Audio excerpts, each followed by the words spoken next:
Hello guys, आज के इस वीडियो में क्लास 10th मैथ के क्रैश कोर्स में हम क्या करने वाले हैं।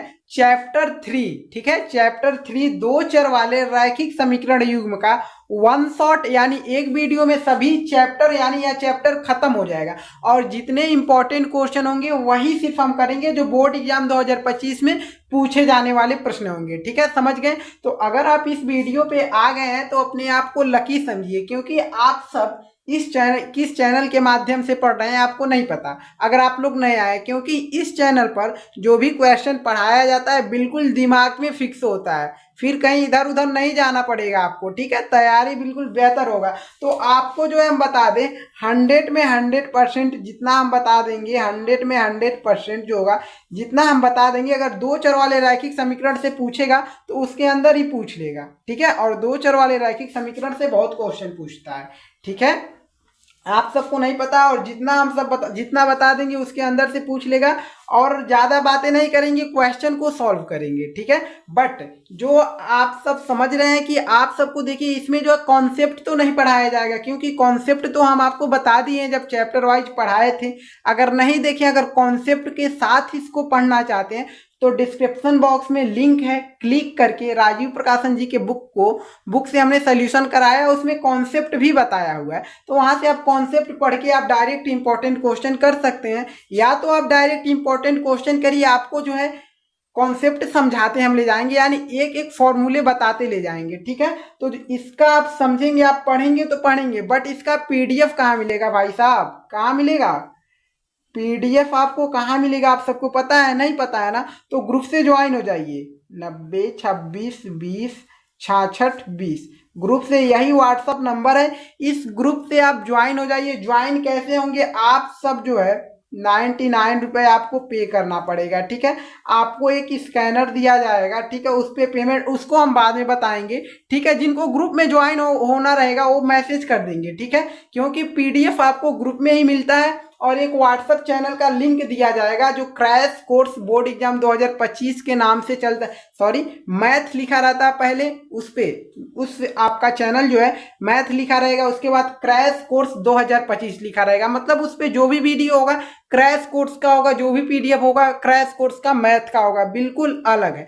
तो आपको जो है ग्रुप से ज्वाइन होखेंगे तभी मिल पाएगा। ठीक है, तो ग्रुप से ज्वाइन होने के लिए जैसे आप व्हाट्सअप करेंगे कि सर हमको ग्रुप से ज्वाइन होना है, तैसे आपको सब उस पर बता दिया जाएगा आपको कैसे कैसे ग्रुप से ज्वाइन होना है।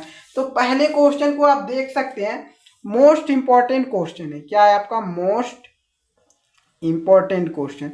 क्या आप सब सॉल्व कर सकते हैं इस क्वेश्चन को अपने द्वारा? पहला क्वेश्चन जो है आपका बहुविकल्पीय प्रश्न है। ठीक है, तो आप सब समझ गए होंगे, समझ गए हैं कि नहीं? इस जो है आपका, इसमें क्या क्या पढ़ाया जाएगा आप सब समझ गए कि नहीं समझ गए?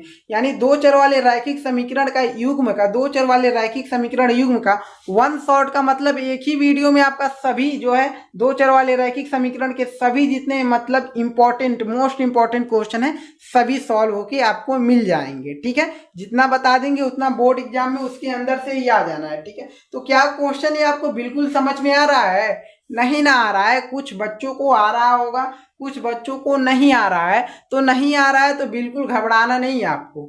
ठीक है, क्यों नहीं घबराना है? क्योंकि आप सब एम के स्टूडी क्लास 8 से पढ़ रहे हैं, आपको कोई दिक्कत हो ही नहीं सकता एक भी क्वेश्चन करने में। ठीक है, तो आइए कुछ हम कॉन्सेप्ट आपको बता देते हैं, जैसे प्रतिच्छेदी रेखाएं, ठीक है, संपाती रेखाएं एवं समांतर रेखाएं, इनके बारे में आप समझ लेंगे। डायरेक्ट आपके सामने पेज रख दे रहे हैं, आप समझ जाइए, समझ जाएंगे, नहीं ना समझेंगे। ये होता है पहला जो आपका है, मतलब दो रेखाएं आपस में एक दूसरे को किसी एक बिंदु पर जब काटती है, यह होता है प्रतिच्छेदी रेखाएं। ठीक है, और प्रतिच्छेदी रेखाओं में a1/a2 बराबर नॉट इक्वल टू है ना b1/b2 होता है, और इसका हल क्या आता है?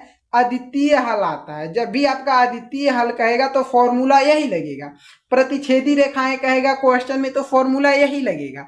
और क्या होता है? इसका हल संगत होता है, अद्वितीय हल अलग है और संगत अलग है। ठीक है, जब भी आपका संगत का प्रयोग करना रहेगा तो इसको प्रयोग करना रहेगा। ठीक है, और एक और होता है और आपको पता भी चल जाता है। अब देखिए, जब दूसरा क्या है?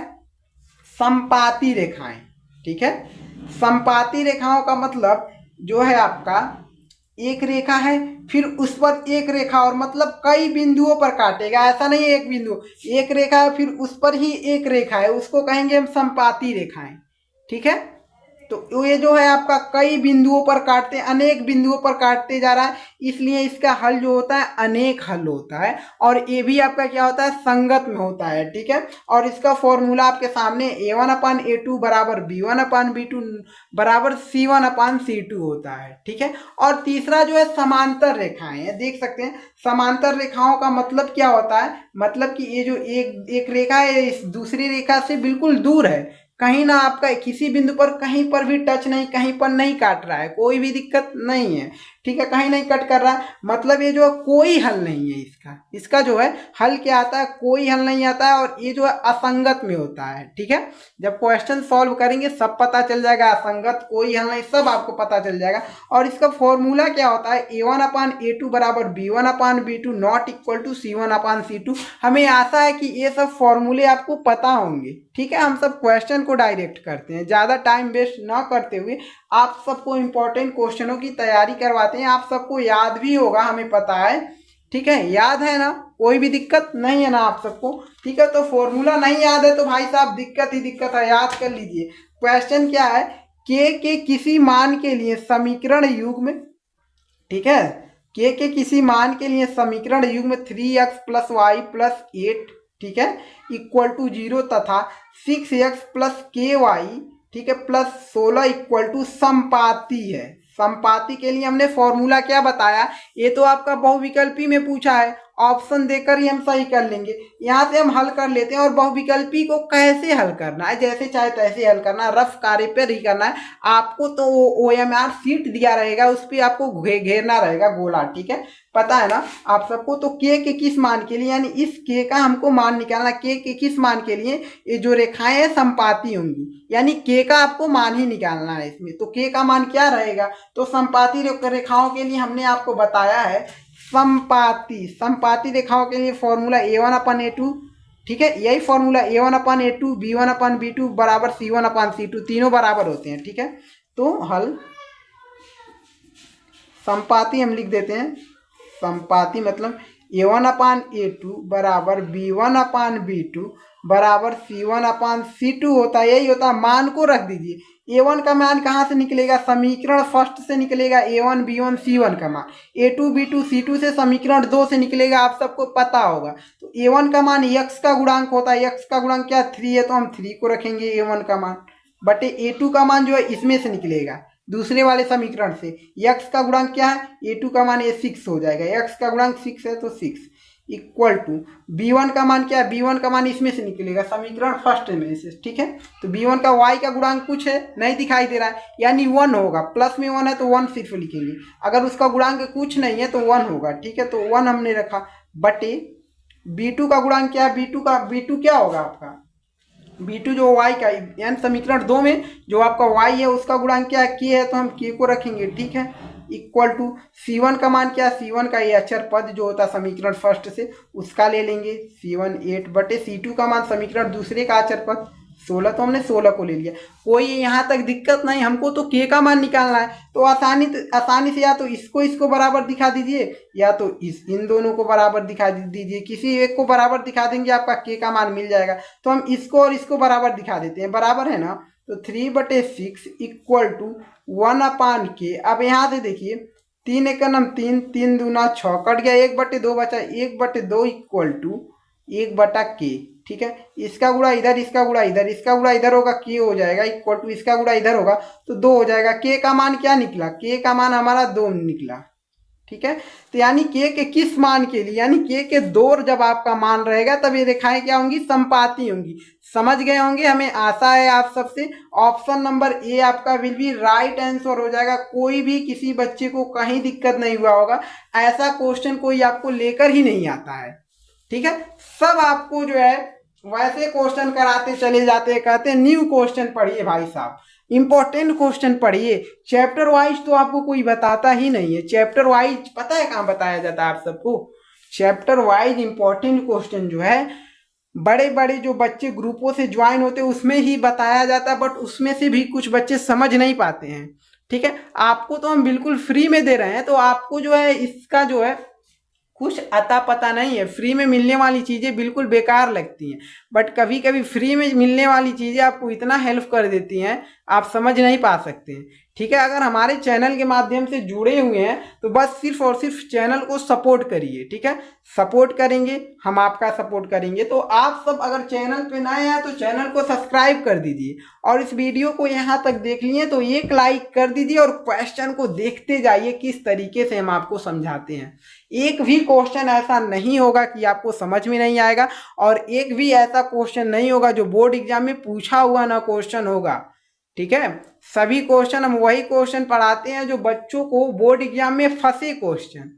ठीक है, बुक के उदाहरण से कोई नहीं क्वेश्चन लाता है, सिर्फ और सिर्फ हम लाते हैं एम के स्टडी क्लासेज के द्वारा।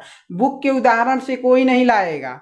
ठीक है, और क्वेश्चन कहाँ से हम पूछता है हम आप सबको बताते हैं। बुक का अगर जो उदाहरण कर लिया है ना बच्चा, अगर जो उदाहरण कर लिया है ना, तो कन्फर्म है उसका 100 में 100 नंबर आएगा, कोई रोक ही नहीं सकता है।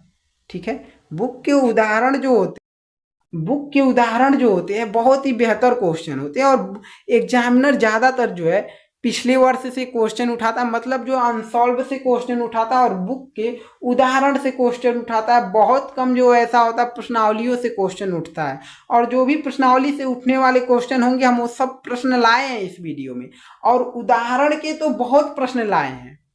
इतना समझ जाइए, आपको कोई दिक्कत नहीं हो सकता है। और सबसे लंबा वीडियो आपको दिया जाएगा, 3 से 4 घंटा हो सकता है, बट सभी क्वेश्चन आपको दिए जाएंगे जो बोर्ड एग्जाम में पूछे जाते हैं। आप सबको कहीं पर भी दिक्कत नहीं, और कहीं नहीं जाना है, चैनल पे रुके रहना है, सिर्फ और सिर्फ लास्ट तक वीडियो देखना है, कितना बेहतर हम पढ़ते हैं। ठीक है, आते हैं क्वेश्चन नंबर दूसरे पर। ठीक है, क्वेश्चन नंबर दूसरे को आप देख सकते हैं कि आप ऐसा क्वेश्चन पढ़े हुए हैं, नहीं पढ़े हुए हैं, कोई दिक्कत नहीं है, आज सीख लीजिए बोर्ड एग्जाम में कैसे कैसे प्रश्न पूछे जाते हैं। समीकरण x plus 2y minus 5 equal to 0, इसको यह क्या हो गया, समीकरण फर्स्ट हो गया, समझिए। और -4x minus 8y plus 20 equal to 0, ये आपका समीकरण 2 हो गया। का हल क्या होगा, अद्वितीय हल होगा, अनेक हल होगा, कोई हल नहीं, इनमें से कोई नहीं। इसमें से ऑप्शन क्या होगा भाई साहब, आप कैसे बता सकते हैं, कैसे बता सकते हैं। पहले तो हम a1 अपन a2 का मान रखते हैं, उसके बाद b1 अपन b2 का मान रखते हैं, उसके बाद c1 अपन c2 का मान रखते हैं, देखते हैं उसका मान क्या मिल रहा है। ठीक है, तो हम a1 अपन a2, इस a1 अपन a2 का मान क्या है, a1 अपन a2, a1 का मान क्या है, a1 का मान यहाँ पर x समीकरण फर्स्ट के x का गुणांक क्या है, x का गुणांक कुछ नहीं मतलब 1 है। a1 का मान जो है 1 मिला हमारा, 1 बटा, और a2 का मान क्या है भाई साहब, a2 का समीकरण 2 के x का मान होता है, तो क्या होता है -4, तो -4। ठीक है, इक्वल टू बराबर, देखते हैं मिलता है कि नहीं। b1 अपन b2 का मान, b1 का मान 2 हो जाएगा। ठीक है, और b2 का मान है माइनस में 8 हो गया, equal to c1 upon c2 को देखते हैं, c1 यहाँ -5 है तो -5 हमने रखा, c2 हमारा 20 है तो हमने 20 रखा। अब यहाँ से देखते हैं कुछ कट रहा है, देखिए 1/4 से कुछ नहीं कटेगा, वही रहेगा। वह 2 एकम 1, 2 से देखिए 2 से ये जो है 4 बार में कट जा रहा है, 5 एकम 5 चौक के 20, 4 बार में कट रहा है, मतलब इसका 1/4 माइनस में, तो हम माइनस में रखते हैं, इक्वल टू 1/4, लेकिन यहाँ पर भी माइनस में, तो माइनस में 1/4 इक्वल टू यहाँ पर माइनस में 1/4, माइनस में 1/4, मतलब कि तीनों बराबर आ रहे हैं। मतलब यह कि a1/a2 बराबर b1/b2 बराबर c1/c2, तीनों एक दूसरे के बराबर आ रहे हैं। देखिए अगर चिन्ह भी अगर अंतर हो जाता, मान लीजिए यहाँ प्लस में 1/4 हो जाता, तो आपका a1/a2 बराबर b1/b2 not equal to c1/c2 हो जाता। तो ए आपका किस में आता, ए आपका जो है किस में आता, यानी कोई हल में नहीं आता जब आपका ए नॉट इक्वल टू होता। मतलब ये जो है तीनों बराबर है, यानी a1/a2, b1/b2 और c1/c2 तीनों बराबर हैं आपस में। तो ये किस में आएगा, जब तीनों बराबर आपस में होते हैं तो हम आपको बताए हैं अनेक हल में आता है। किस में, अनेक हल। ऑप्शन में क्या है, अनेक हल है क्या, बिल्कुल है, ऑप्शन बी में है। आपको बेहतर से समझ में आया होगा, बिल्कुल है कि नहीं है, है ना। बिल्कुल समझ में आया होगा कि आपका जो है अनेक हल में मिल रहा है, मतलब समीकरण इतना और इतना का हल जो है अनेक हल है। समझ गए, कोई भी दिक्कत नहीं ना होगा। अब आते हैं हम सब क्वेश्चन नंबर तीसरे पर, ठीक है। क्वेश्चन नंबर तीसरा मोस्ट इंपॉर्टेंट क्वेश्चन है आपका, ये हम कह रहे हैं बिल्कुल तैयार कर लीजिए। अगर पूछ लेगा ना तो अगर किए होंगे तो 1 सेकेंड में करेंगे इसका आंसर। अगर क्वेश्चन को नहीं किए रहेंगे तो भाई साहब खूब परेशान हो जाएंगे, कोई सलाह नहीं मिल पाएगा। कर लीजिए यहाँ से, ठीक है। तो क्वेश्चन क्या है, 2 अंकों की संख्या, ठीक है, 2 अंकों की संख्या के अंकों का योग 9 है। मतलब 2 अंकों की संख्या, जैसे आपका 36, 63, 45, 2 अंकों की संख्या तो है ना, उनका योग 9 है। ठीक है, कह रहा है क्वेश्चन उनका योग 9 है।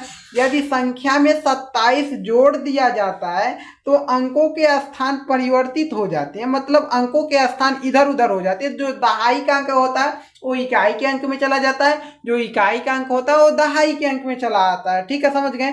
तब संख्या है और क्वेश्चन मार्क दिया, मतलब ऑप्शन दे दिया। बिल्कुल जब 1 नंबर क्वेश्चन में अगर आएगा तो बिल्कुल नहीं घबराना है, तुरंत इसका सोल्यूशन होगा। कैसे होगा देखिए, कह रहा है कि संख्या का योग 9 है। तो अब देखिए दो संख्या का, दो अंकों की संख्या के अंकों का योग 9 है, तो 2 अंकों की संख्या ये हमारा 36 हो गया, और ये हमारा 63 भी 2 अंकों की संख्या है, 2 अंकों की संख्या हमारा 45 भी है। इन दोनों का योग अगर जोड़ते हैं 3 + 6 = 9 मिलेगा। इसको 6 + 3 जोड़ते हैं 9 मिलेगा। इसको 4 + 5 को जोड़ेंगे 9 मिलेगा। तो तीनों ऑप्शन अभी तक मिल रहा है, मतलब 2 अंकों की संख्या के अंकों का योग 9 है, तो हमने तीनों ऑप्शन को लिया। देख रहे हैं तीनों जो है 2 अंकों की संख्या, इनका योग तो 9 है। उसके बाद क्या कर रहा है, यदि संख्या में 27 जोड़ दिया जाए तो अंकों के स्थान परिवर्तित हो जाते हैं।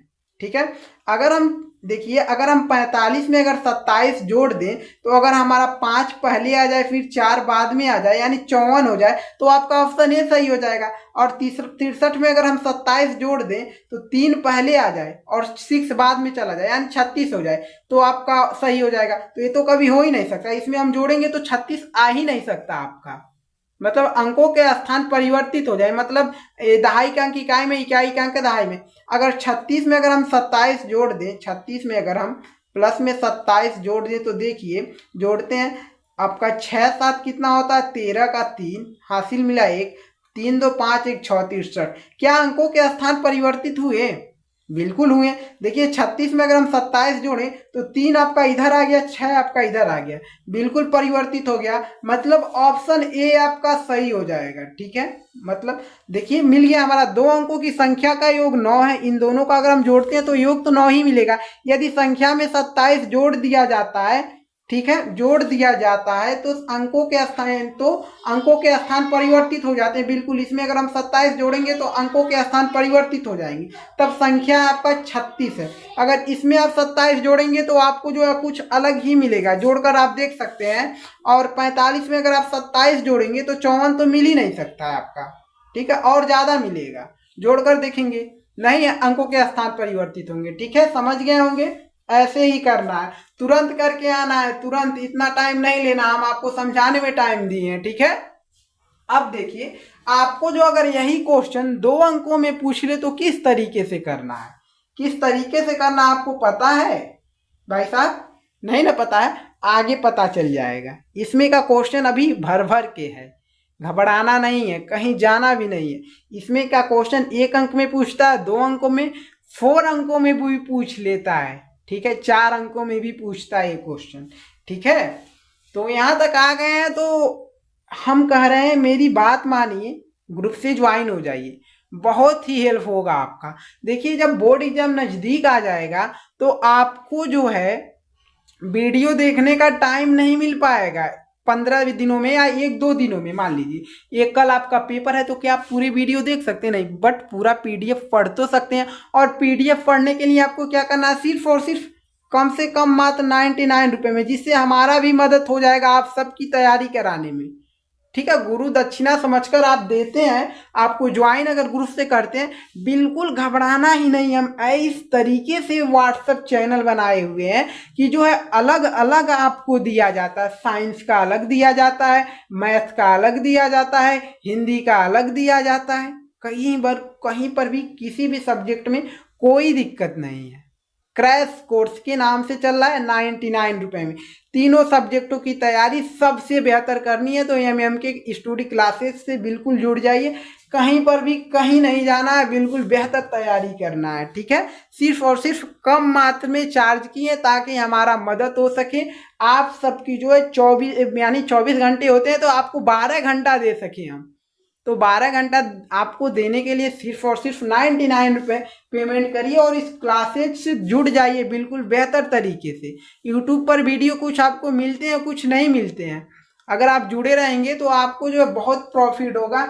पीडीएफ तो बहुत अनिवार्य होता है रखना आपको, तो पीडीएफ तो आपको ग्रुप में ही मिलेगा, ठीक है। यहाँ पर कैसे आपको पीडीएफ मिल पाएगा, ठीक है। तो जुड़ जाइए, मेरी बात मानिए। और जो बच्चे अभी तक नए हैं तो चैनल को तुरंत सब्सक्राइब करें, कहीं नहीं जाना है, तुरंत सब्सक्राइब करना है और इस वीडियो पे एक लाइक करके ही जाना है, ठीक है। बिल्कुल लंबा वीडियो होने वाला, जो सब कहते हैं मैराथन क्लास, वो सब क्लास नहीं करने की जरूरत है आप सबको। चैप्टर वाइज इंपॉर्टेंट क्वेश्चन और अनसॉल्व के क्वेश्चन करिए, मेरी बात मानिए।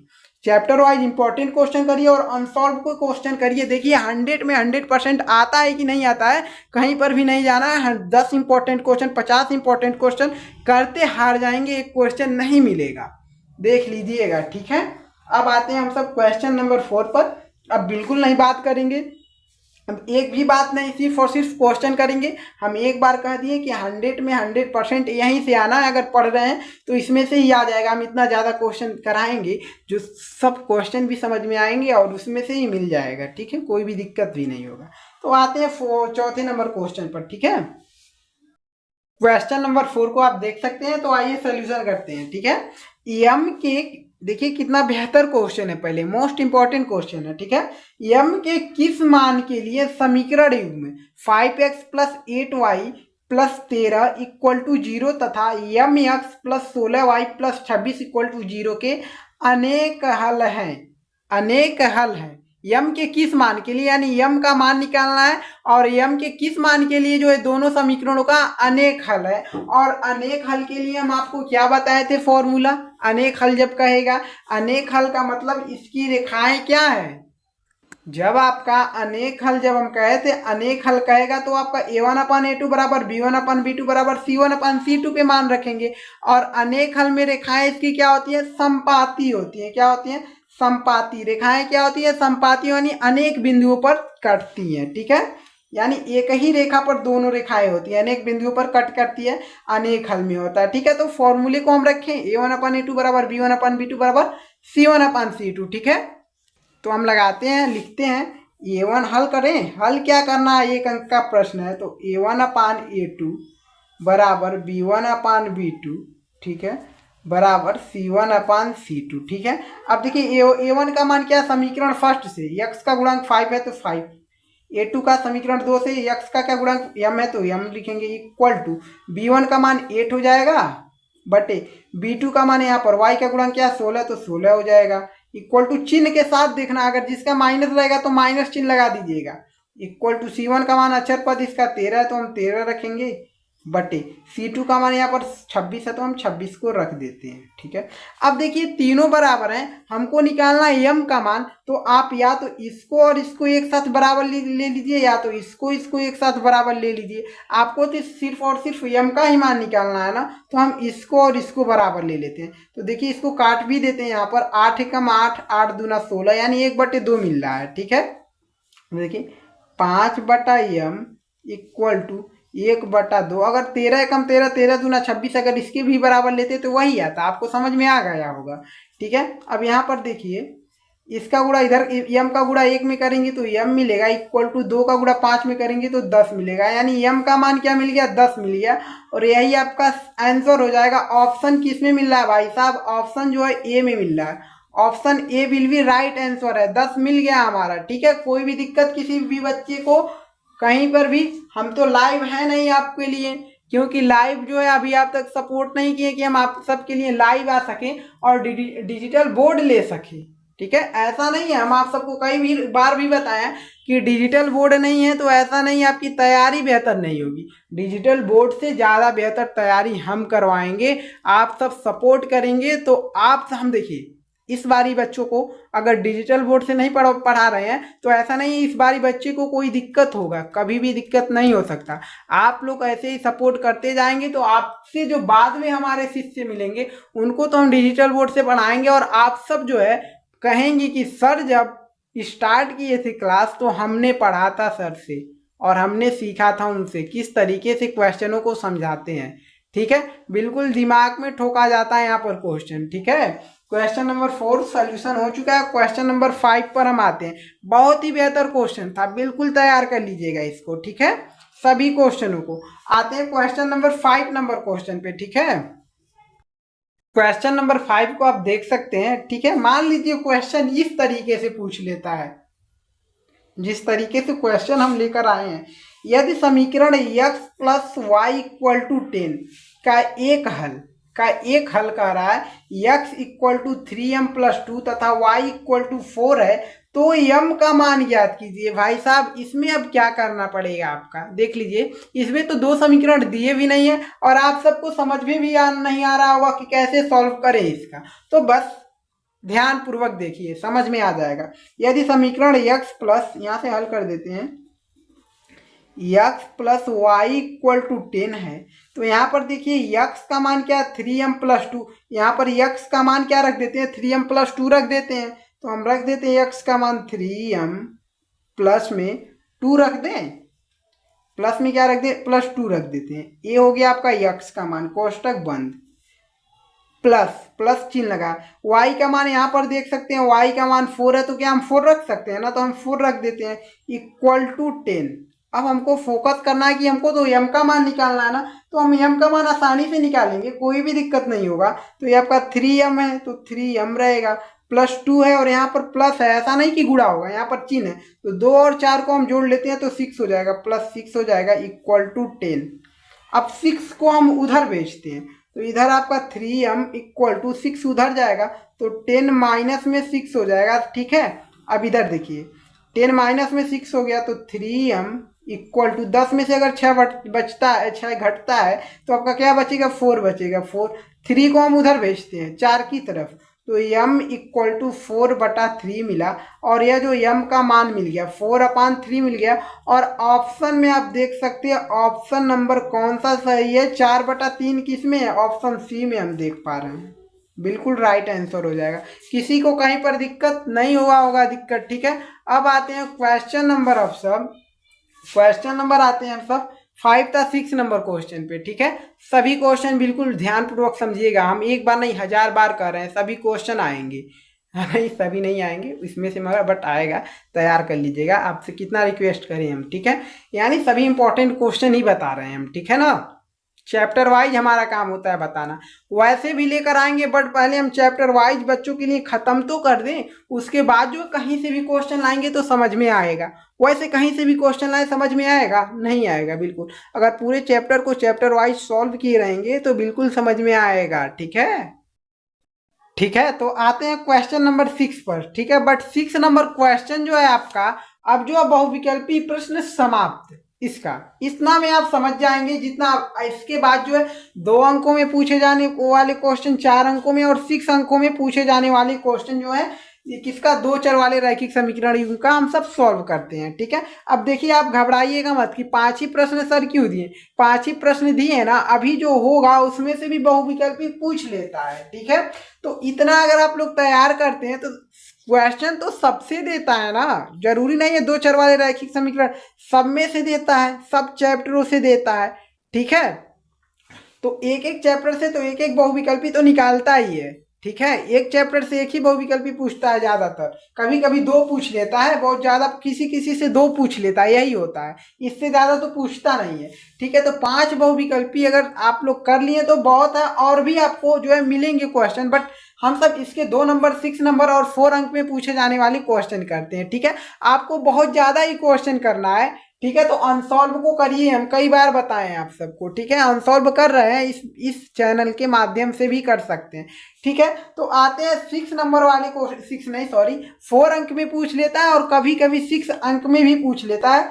2 अंक में तो ना के बराबर ये वाला क्वेश्चन पूछता है, मोस्ट इंपॉर्टेंट क्वेश्चन है। ठीक है, इसको बिल्कुल तैयार कर लीजिए, क्या मोस्ट इंपॉर्टेंट क्वेश्चन। क्या करेंगे, बिल्कुल तैयार कर लीजिए। क्वेश्चन क्या है आपका, आफताब अपनी पुत्री से कहता है 7 वर्ष पूर्व मैं तुमसे 7 गुनी आयु का था।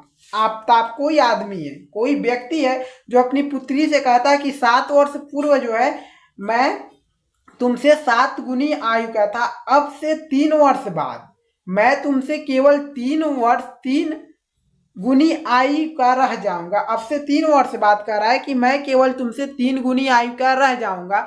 तो आफताब और पुत्री की वर्तमान आयु ये कितनी होगी, मतलब वर्तमान आयु ज्ञात कीजिए, ये भी क्वेश्चन कह सकता है। ठीक है, तो जिन बच्चों को ये क्वेश्चन आता है वो बिल्कुल घबराइए मत। आता है तो कोई बात नहीं, अगर नहीं आता है तो भी कोई बात नहीं, इस वीडियो में हम तो सॉल्व करेंगे।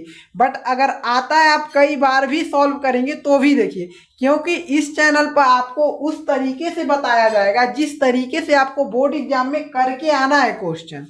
ठीक है, जिस तरीके से हम क्वेश्चन को सॉल्व करेंगे बिल्कुल उस तरीके से अगर आप बोर्ड एग्जाम में करेंगे ना, तो अगर आपका 4 अंक में पूछेगा तो 4 अंक टोटल दिए जाएंगे। अगर 6 अंक में पूछता है यही प्रश्न तो आपको 6 अंक दिए जाएंगे। जिस तरीके से हम आपको बताएंगे बिल्कुल उसी तरीके से करना है। ऐसे नहीं कि किसी भी तरीके से आप कर दे सॉल्व हो गया भाई साहब क्वेश्चन सोल्यूशन हो चुका हमारा, ऐसे नहीं करना है। जिस तरीके से हम कर रहे हैं इसी तरीके से करना है। तो हमसे पूछा है कि आफताब और पुत्री की वर्तमान आयु कितनी होगी, तो हम यही मान लेंगे। क्या मानेंगे, सबसे पहले लिखेंगे हल, ठीक है, उसके बाद लिखेंगे माना। अब हम मानते हैं माना आफताब की आयु x वर्ष। ठीक है, आफताब की वर्तमान आयु लिखते हैं, आफताब, ठीक है, की वर्तमान आयु x वर्ष। हमने माना आफताब की वर्तमान आयु x वर्ष तथा उसकी पुत्री की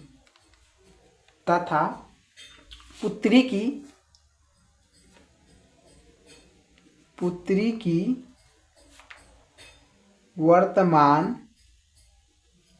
आयु दिखाई दे रहा है, आयु y वर्ष है। हमने मान लिया कि आफताब का वर्तमान आयु x वर्ष है तथा पुत्री की वर्तमान आयु y वर्ष हमने मान लिया। तो अब वर्तमान में अब क्या कह रहा है, अब देखिए क्या कह रहा है आफताब अपनी पुत्री से कहता है कि 7 वर्ष पूर्व मैं तुमसे 7 गुनी आयु का था। आफताब कह रहा है 7 वर्ष पूर्व मैं तुमसे 7 गुनी आयु का था। तो प्रथम शर्त यही आपका कह रहा है, प्रथम शर्त लिखेंगे। प्रथम शर्त में हमारा कहा है कि आफताब कह रहा है कि 7 वर्ष पूर्व, तो हम यहाँ पर लिखेंगे आफताब अपनी पुत्री से कहता है कि 7 वर्ष पूर्व मैं तुमसे 7 गुनी आयु का था, मतलब यहाँ लिखेंगे 7 वर्ष पूर्व। ठीक है, यहाँ तक किसी बच्चे को दिक्कत, 7 वर्ष पूर्व आफताब की आयु, आफताब, ठीक है, की आयु बराबर करते हैं किसकी, पुत्री की आयु से, पुत्री की आयु। तो क्या ये बराबर होगा, समझिएगा।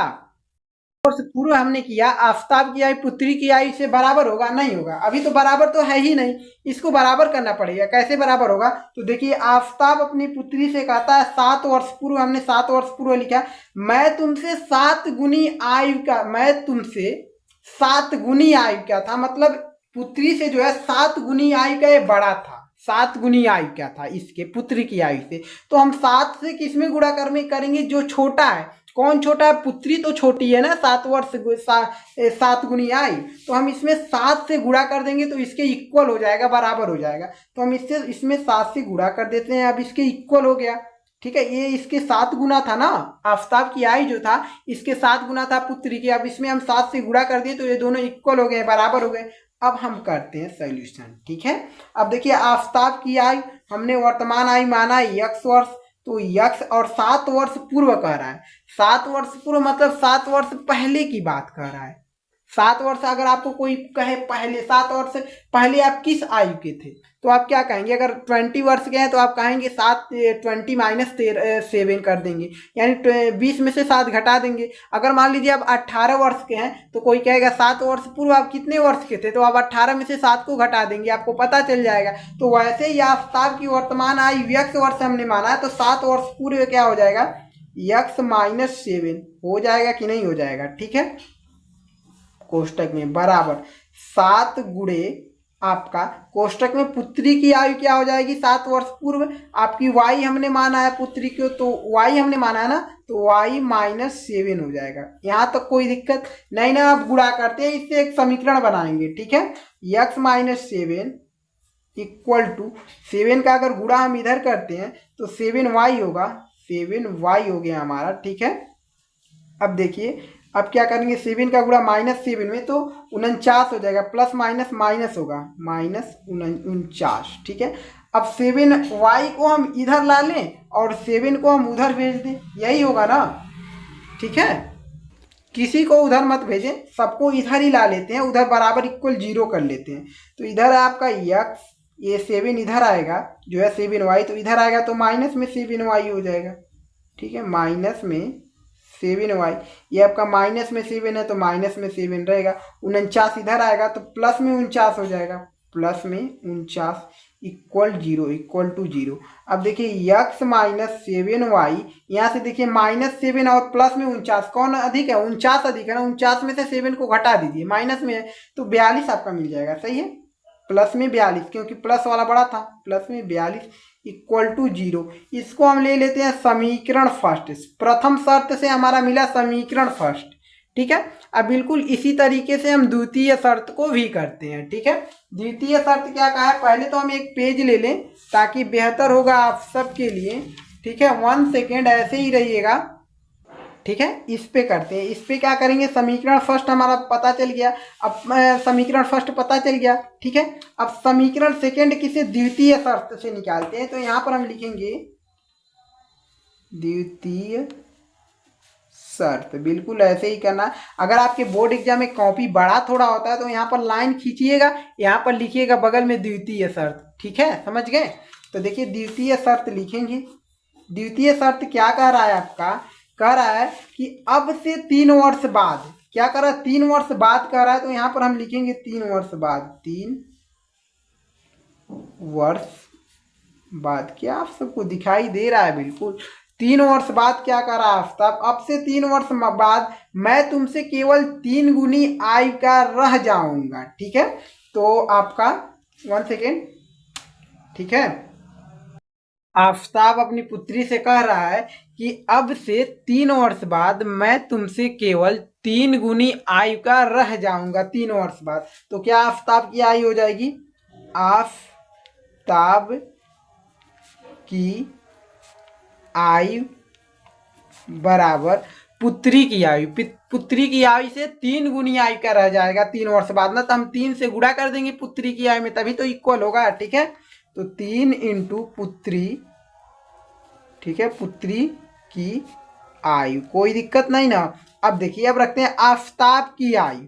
वर्तमान तो x वर्ष हमने माना, 3 वर्ष बाद का रहा है। 3 वर्ष बाद का मतलब x में हम 3 जोड़ देंगे। आपका अगर कोई पूछेगा आप कितने वर्ष के हैं, तो आप जो भी वर्ष के होंगे 18 वर्ष 17 वर्ष जो भी होंगे बताएंगे। और कोई कहेगा कि आप 3 वर्ष बाद कितने वर्ष के हो जाएंगे, तो 3 ऐड कर लेंगे यानी जोड़ लेंगे आप। ठीक है, वैसे इसमें भी तो आफ्ताब की आयु 3 वर्ष बाद क्या हो जाएगी? x + 3 हो जाएगी। ठीक है, इक्वल टू ये 3 इंटू है ना 3 गुणे, और पुत्री की आयु हमने क्या माना था? y वर्ष माना था, इसलिए y + 3 हो जाएगा। ठीक है, y + 3। अब देखिए इसके बाद हम क्या करते हैं? x + 3 को कोष्टक के बाहर निकालते हैं, इक्वल टू 3 का इसमें हम गुणा करेंगे तो 3y, और 3 का अगर 3 में करेंगे तो इधर भी प्लस और इधर भी प्लस, प्लस प्लस प्लस हो जाएगा, और 3 त्रिक 9 हो जाएगा। 3 त्रिक 9 होता है ना, सही है। अब देखिए अब हम क्या करते हैं? अब टोटल को हम इधर लाते हैं, बराबर के इधर लाते हैं, तो x + 3 टोटल इधर आएगा। ये क्या हो जाएगा? प्लस में 3y है, इधर आएगा तो माइनस में 3y, और ये जो प्लस में 9 है इधर आएगा तो माइनस में 9 हो जाएगा, इक्वल 0 कर लेंगे, इक्वल टू। ठीक है, अब देखिए x ये -3y को लिखते हैं -3y, ठीक है। अब देखिए प्लस में 3 और इधर माइनस में 9, कौन बड़ा है भाई साहब आपका? माइनस में 9 जो है बड़ा है, कितना बड़ा है? -6 बड़ा है, तो -6 लिखेंगे इक्वल टू 0। यहाँ तक कोई दिक्कत नहीं ना, इसको हम समीकरण 2 ले लेंगे, ठीक है। समीकरण 2 ले लिए और समीकरण फर्स्ट भी लिए हुए हैं, आप यहाँ से देख सकते हैं। तो समीकरण फर्स्ट व सेकेंड से, ठीक है, लिखेंगे समीकरण फर्स्ट व सेकेंड से, ठीक है। समीकरण फर्स्ट व सेकेंड से, समीकरण फर्स्ट क्या है? यही आपका x माइनस 7y, ठीक है। और ये क्या? +42 है, 42 इक्वल टू 0 है, लिख लेंगे ना 0। ये समीकरण फर्स्ट है और समीकरण 2 आपके सामने है, ठीक है। x माइनस 3y क्या है? -6 है, तो 6 इक्वल टू 0। यहाँ तक किसी को दिक्कत नहीं है ना। अब देखिए क्या करते हैं, क्या करेंगे? घटाने पे या जोड़ने पर करते हैं? क्या करेंगे हम? घटाने पर। क्यों घटाने पर कर रहे हैं? क्योंकि x हमारा मिल रहा है, यही कटेगा हमारा, विलोपन विधि से हम कर रहे हैं, ठीक है। इसलिए घटाने पर करेंगे, चिन्ह बदलेगा तभी आपका कटेगा, ठीक है। घटाने पर सभी समझ रहे होंगे, माइनस में हो जाएगा, प्लस में हो जाएगा, ये भी प्लस में हो जाएगा 6। तो प्लस में x और माइनस में x कट गया आपका। -7y + 3y, माइनस वाला बड़ा है, कितना बड़ा है? -4y बड़ा है, तो माइनस हम 4y लिखेंगे, -4y। देखिए प्लस में क्या है? 6 और प्लस में ये भी, और इसको जब हम जोड़ेंगे तो 48 हो जाएगा, 48 हो जाएगा ना। 48 इक्वल टू 0। 48 को हम उधर भेजते हैं, तो माइनस में 4y इक्वल टू 48 उधर जाएगा, तो आपका प्लस में माइनस में हो जाएगा, माइनस में हो जाएगा। अब यहाँ से हम सॉल्व करते हैं बहुत ही आसानी से। क्या है आपका? -4y, ठीक है, इक्वल टू -48 है। माइनस से माइनस कट गया, 4 को उधर भेजेंगे तो y इक्वल टू 48 बटा में 4 हो जाएगा, ठीक है। 4 से कट जा रहा है, देखिए 4 एक कम 4 और 4 दूना 8, 12 12 में y इक्वल टू 12, यानी y का मान क्या मिल गया? 12 मिल गया। और ये जो है पुत्री की आयु है, यानी पुत्री जो है वर्तमान आयु इसकी क्या है? 12 वर्ष है, ठीक है, समझिएगा, ठीक है। अब इसके बाद जो हम किसका आयु निकालेंगे? आफताब का आयु। तो आफताब का आयु निकालने के लिए समीकरण फर्स्ट में हम क्या करेंगे, या समीकरण सेकेंड में या समीकरण फर्स्ट में हम क्या करते हैं? y का मान रख देते हैं, तो हम समीकरण फर्स्ट में ही रख देते हैं।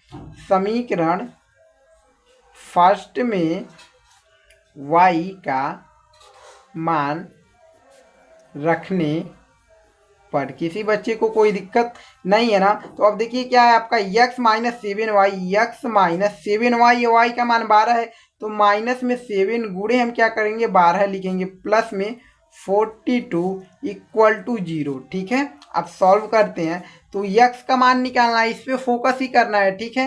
तो x 7 का और 12 का गुणा करेंगे तो 7 12 सत्ते कितना होता है? 12 सत्ते 84 ही तो होता है, बट माइनस में और प्लस में माइनस चिन्ह होगा, 84 प्लस में 42, ठीक है, इक्वल टू 0। अब देखिए माइनस में ये है और प्लस में ये है, अगर देखिए माइनस वाला बड़ा है आपका, यहाँ से आप देख पा रहे हैं, तो कितना बड़ा है इससे? 42 से। तो हम यहाँ पर 84 में से 42 को घटा देते हैं, 84 में से 42 को घटा देते हैं, तो 4 में से 2 गया आपका, 2 बचा, ठीक है। 8 में से 4 गया 4, 42 हुआ, ठीक है। क्या हुआ? इसको काट दे रहे हैं, रफ कार्य था ना, 42 बचा आपका। 84 में से 42 जब घटेगा 42 ही मिलेगा, यानी माइनस वाला बड़ा है ना, इसलिए। तो x माइनस 42 हो जाएगा, इक्वल टू 0। 42 को उधर भेजेंगे तो x इक्वल टू 42 हो जाएगा। यहाँ से आप देख सकते हैं आफताब की आयु जो है 42 वर्ष मिला और पुत्री की आयु जो है 12 वर्ष मिला, ठीक है। तो अतः करके हम लिख लेंगे, अतः आफताब की वर्तमान आयु क्या मिला हमारा? 42 वर्ष, ठीक है। 42 वर्ष नहीं दिखाई दे रहा है क्या? और पुत्री की वर्तमान आयु 12 वर्ष मिला, 12 वर्ष, ठीक है। यही आपका आंसर हो जाएगा। बट अगर आप लोग सोचते हैं कि हम इस क्वेश्चन को चेक कैसे करेंगे कि हमने सही किया या गलत किया, ठीक है, अगर ऐसा क्वेश्चन पूछ लेता तो चेक कैसे करना हम आपको बताते हैं। यार रफ कार्य एक लेते हैं, ठीक है। देखिए क्वेश्चन क्या मिला है 42, आफताब की जो आयु मिला है वो मिला है हमारा 42, ठीक है, समझिएगा। पुत्री की जो आयु मिला है, पुत्री की जो आयु मिला है क्या मिला, 12 मिला है। अब क्वेश्चन में क्या कह रहा था, देखिए आफताब अपनी पुत्री से कहता है 7 वर्ष पूर्व, अगर इसमें से हम 7 घटाते हैं, 7 घटाएंगे 42 में से, 7 वर्ष पूर्व कह रहा है, 7 वर्ष पूर्व, इसमें से भी हम 7 घटाएंगे, 7 घटाते हैं तो क्या मिलेगा, अगर 42 में से 7 घटाएंगे, 7 में से यहाँ से 1 लेगा 12 हो जाएगा, 12 में से 7 घटेगा 5 बचा आपका, ठीक है, बचा आपका 3 यानी 35, ठीक है। और 12 में से जब 7 घटाएंगे तो 5 मिलेगा। तो क्या कहा था, आफताब अपनी पुत्री से कहता है 7 वर्ष पूर्व मैं तुमसे 7 गुनी आयु का था। देख लीजिए, अगर 5 के कह रहा है पुत्री से मैं तुमसे 7 गुनी आयु का था 7 वर्ष पहले, तो क्या ये 5 से जो पुत्री की आयु 7 वर्ष पहले 7 गुनी है कि नहीं है, 35, बिल्कुल है। 5 सत्ते 35 होता है कि नहीं, ये आपका चेक हो गया कि हमने बिल्कुल सही किया है जो क्वेश्चन किया है, ठीक है। समझ पाए मेरी बातों की कि नहीं, नहीं समझे हैं, बिल्कुल समझिए, 2 बार देखिए, 3 बार देखिए, बेहतर ढंग से समझिए, ठीक है।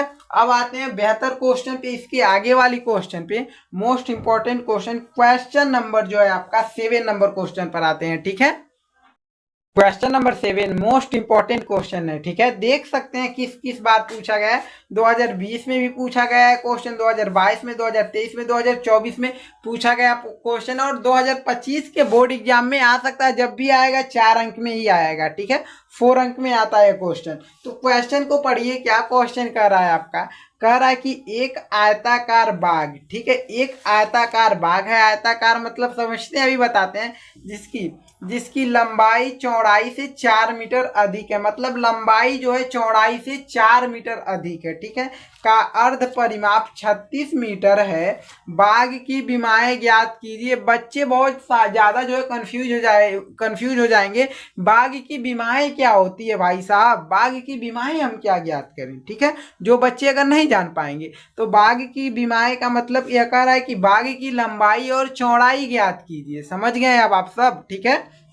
तो आते हैं चित्र को बनाते हैं, एक आयताकार बाग है ना, तो ये आपका आयताकार हम बाग बना लेते हैं, आयत ऐसे ही रहता है, इसी आकार का रहता है ना, लंबाई बड़ा रहता है और चौड़ाई जो है छोटा रहता है, ठीक है, देखिए, ठीक है। ये हमारा क्या होता है, ये जो है लंबाई होता है, यहाँ से यहाँ तक, नाम भी इसका अगर रखना चाहते हैं रख सकते हैं, बट की ज़्यादा दिक्कत क्यों, ठीक है। ये आपका लंबाई हो गया, इस जो है इसमें जो है चित्र को बनाना बहुत अनिवार्य नहीं होता है इस क्वेश्चन में, ये आपका चौड़ाई है, बट चित्र को बना देंगे तो एग्जामिनर जो है समझते हैं कि बच्चा जो है कितना बेहतर से कर रहा है, ठीक है। तो देखिए, एक आयताकार बाग जिसकी लंबाई चौड़ाई से 4 मीटर अधिक है, तो हम लंबाई जो है चौड़ाई से 4 मीटर अधिक है, अगर हम चौड़ाई को मान लें कुछ, तो उससे अधिक जो है लंबाई 4 मीटर है, तो 4 मीटर वैसे ही पता है, 4 मीटर उसमें ऐड कर देंगे। तो यहाँ हल लिखते हैं, और इसको किस तरीके से बोर्ड एग्जाम में सॉल्व करेंगे, बिल्कुल जैसे हम कर रहे हैं। सबसे पहले यहाँ पर लिखेंगे माना बाग की, लिख सकते हैं माना आयताकार बाग, वैसे भी ऐसे भी लिख लेंगे, कोई दिक्कत नहीं, बाग की चौड़ाई इक्वल टू यक्स मीटर, क्या मान लिए हम, यक्स मीटर, ठीक है।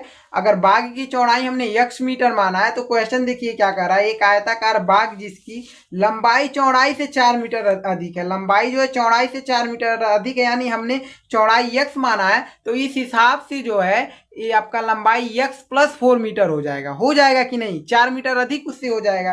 तो इस हिसाब से हम क्या लिखेंगे, तब यहाँ पर लिख लेंगे, तब लंबाई, वैसे भी डायरेक्ट लिख सकते हैं, तब बाग की लंबाई जो होगी क्या होगी, यक्स प्लस 4 मीटर होगा, ठीक है।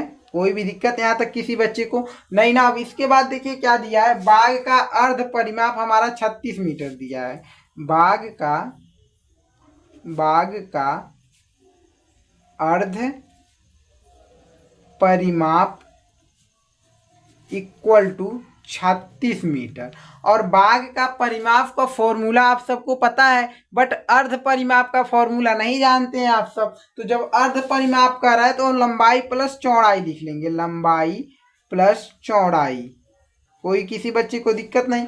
इक्वल टू यानी बाग का अर्ध परिमाप लंबाई प्लस चौड़ाई इक्वल टू क्या है 36 मीटर दिया तो हम 36 के बराबर कर लेंगे। ठीक है, लंबाई क्या है आपका, लंबाई x हो गया। अब यहाँ पर लिख सकते हैं जहाँ चित्र बना है, लंबाई हमारा ये मिला लंबाई x प्लस 4, तो हम x प्लस यहाँ पर 4 लिख लिए। और चौड़ाई हमको क्या है x हमने माना तो हमने x लिख लिया, कोई भी दिक्कत नहीं है। ठीक है, अब देखिए लंबाई क्या है x प्लस 4, तो x प्लस 4 लिख देते हैं, x प्लस 4।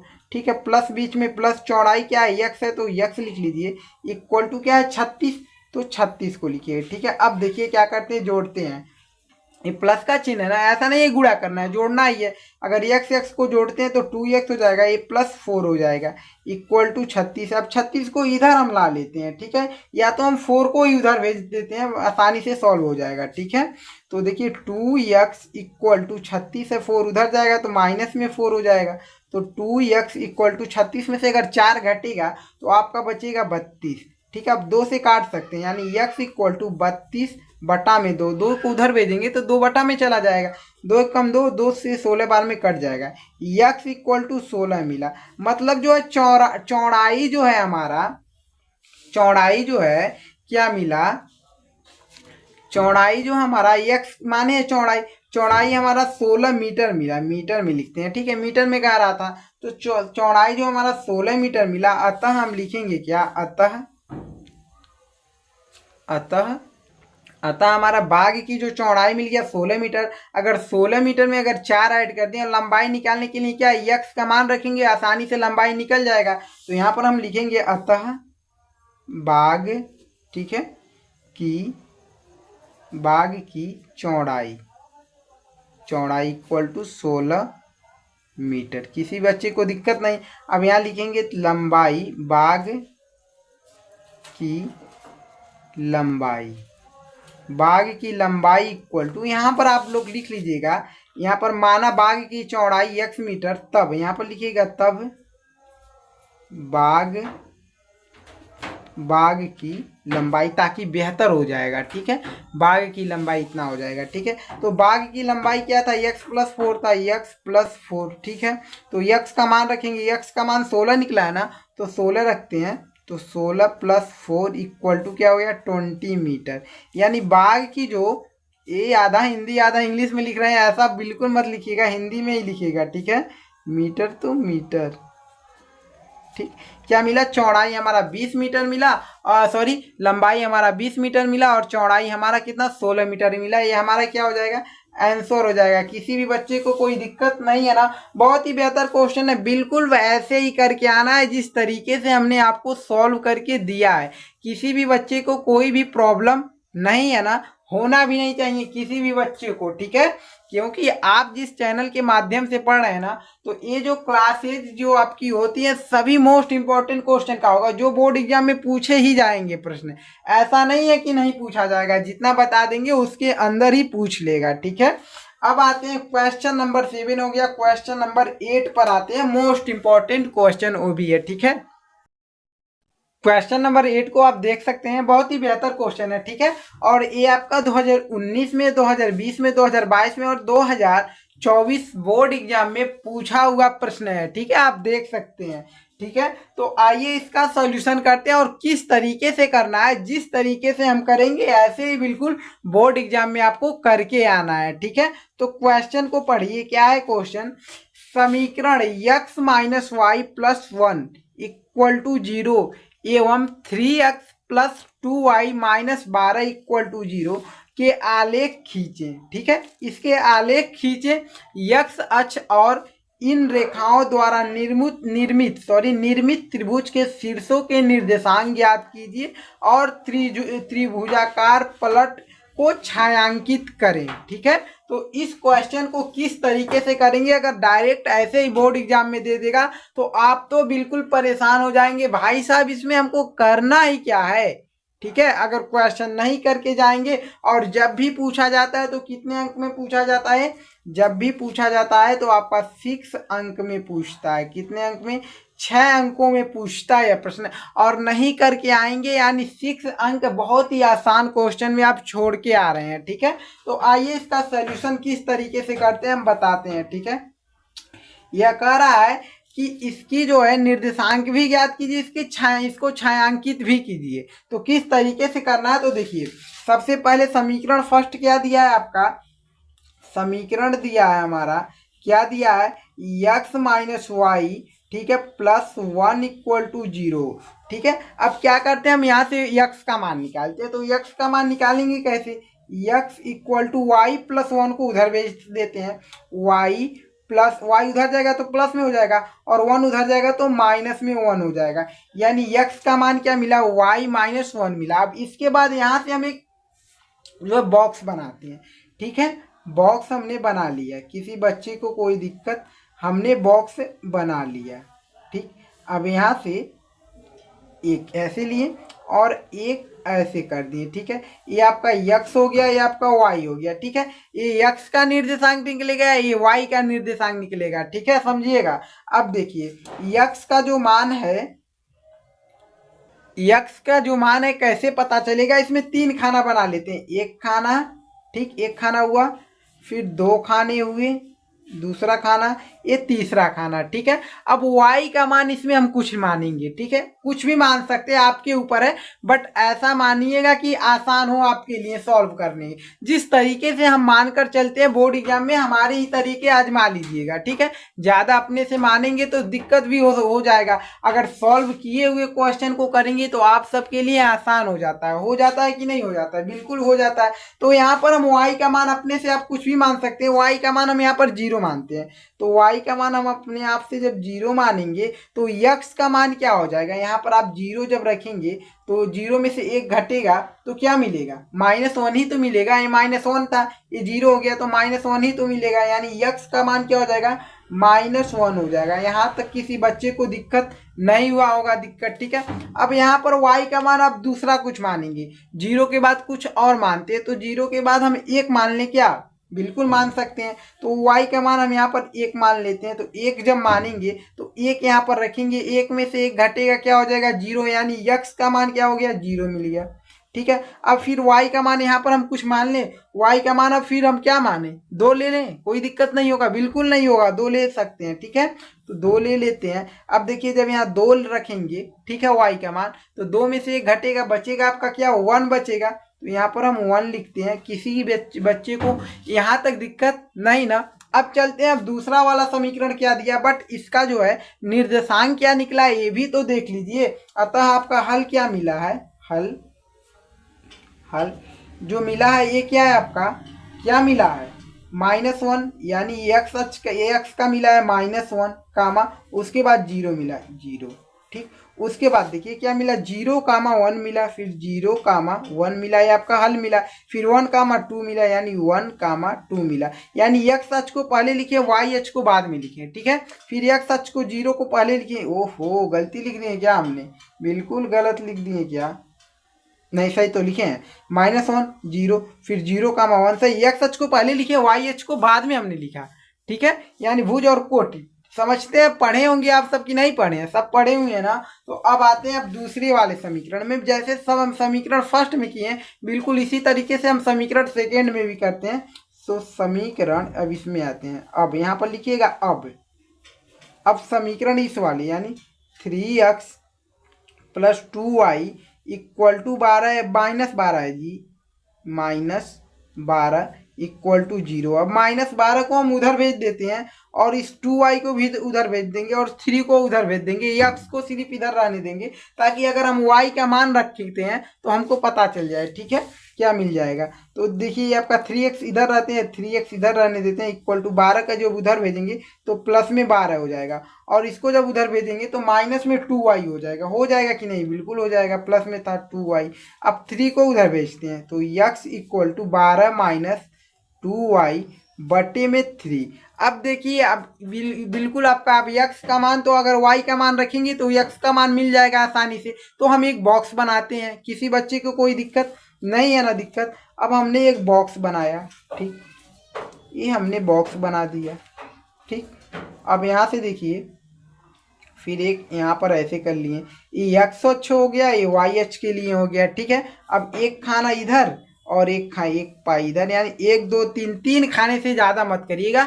जब भी करिएगा 3 ही खाने रहने दीजिएगा, ठीक है। अब देखिए y का मान क्या रखें। अब देखिए हम आपको बताते हैं, जब भी ऐसा दे दिया जाए कि बटे में है, ठीक है, बटे में 3 है और ऊपर जो भी है कुछ भी, तो हमको y का मान वैसा रखेंगे कि जो से 3 से कटने वाली संख्या मिले, ठीक है।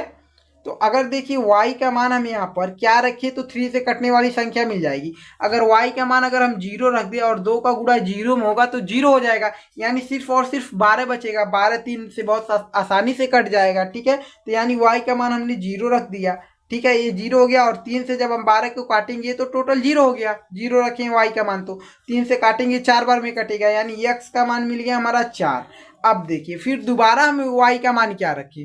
अब y का मान 0 1 रखते हैं तो क्या होगा, अगर 1 रखेंगे 2 1 कम 2 हो जाएगा, ठीक है, 2 1 कम 2 हो जाएगा और 12 में से 2 घट जाएगा, ठीक है, माइनस में है ना, तो 12 में से 2 घट जाएगा, 10 बचेगा। 10 3 से कटेगा नहीं, कटेगा। अगर रखना चाहते तो रख सकते हैं, बट आपके लिए कठिन होता जाएगा क्वेश्चन, जो है कठिन होता जाएगा, क्योंकि दशमलव में मिलेगा, ठीक है।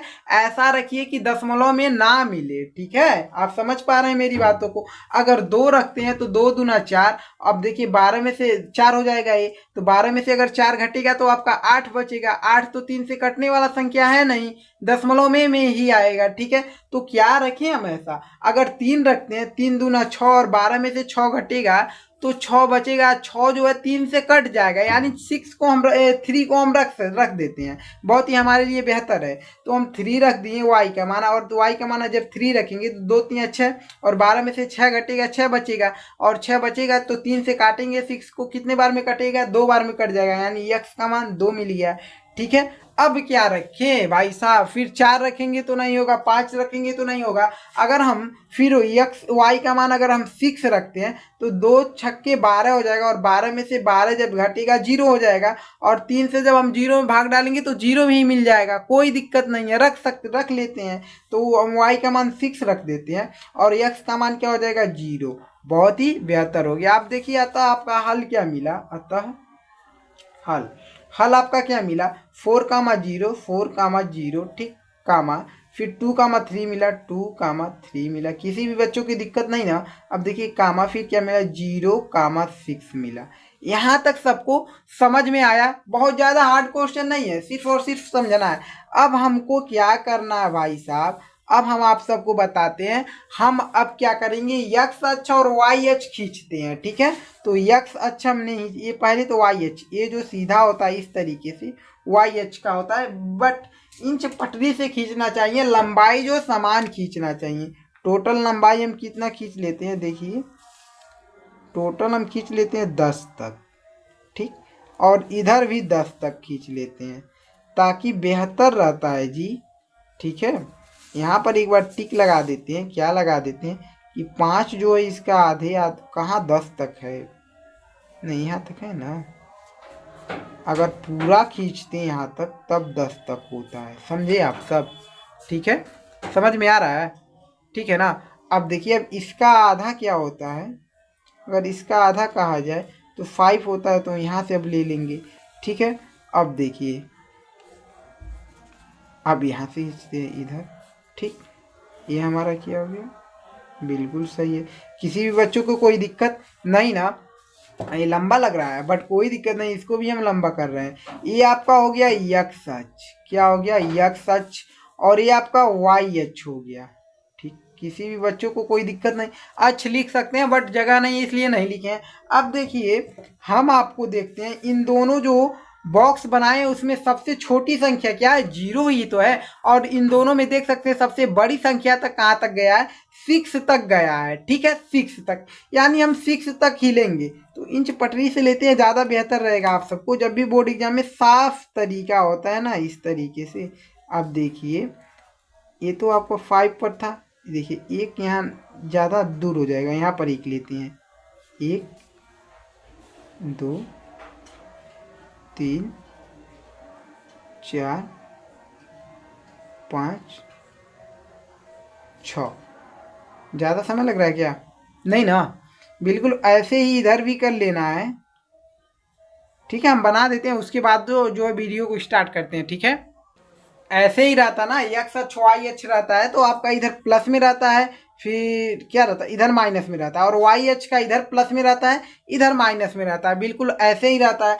अब देखिए, अब हम क्या करते हैं, अब देखते हैं कहाँ कहाँ निर्देशांक मिल रहा है। ठीक है, तो देखिए पहला जो है -1, 0 है।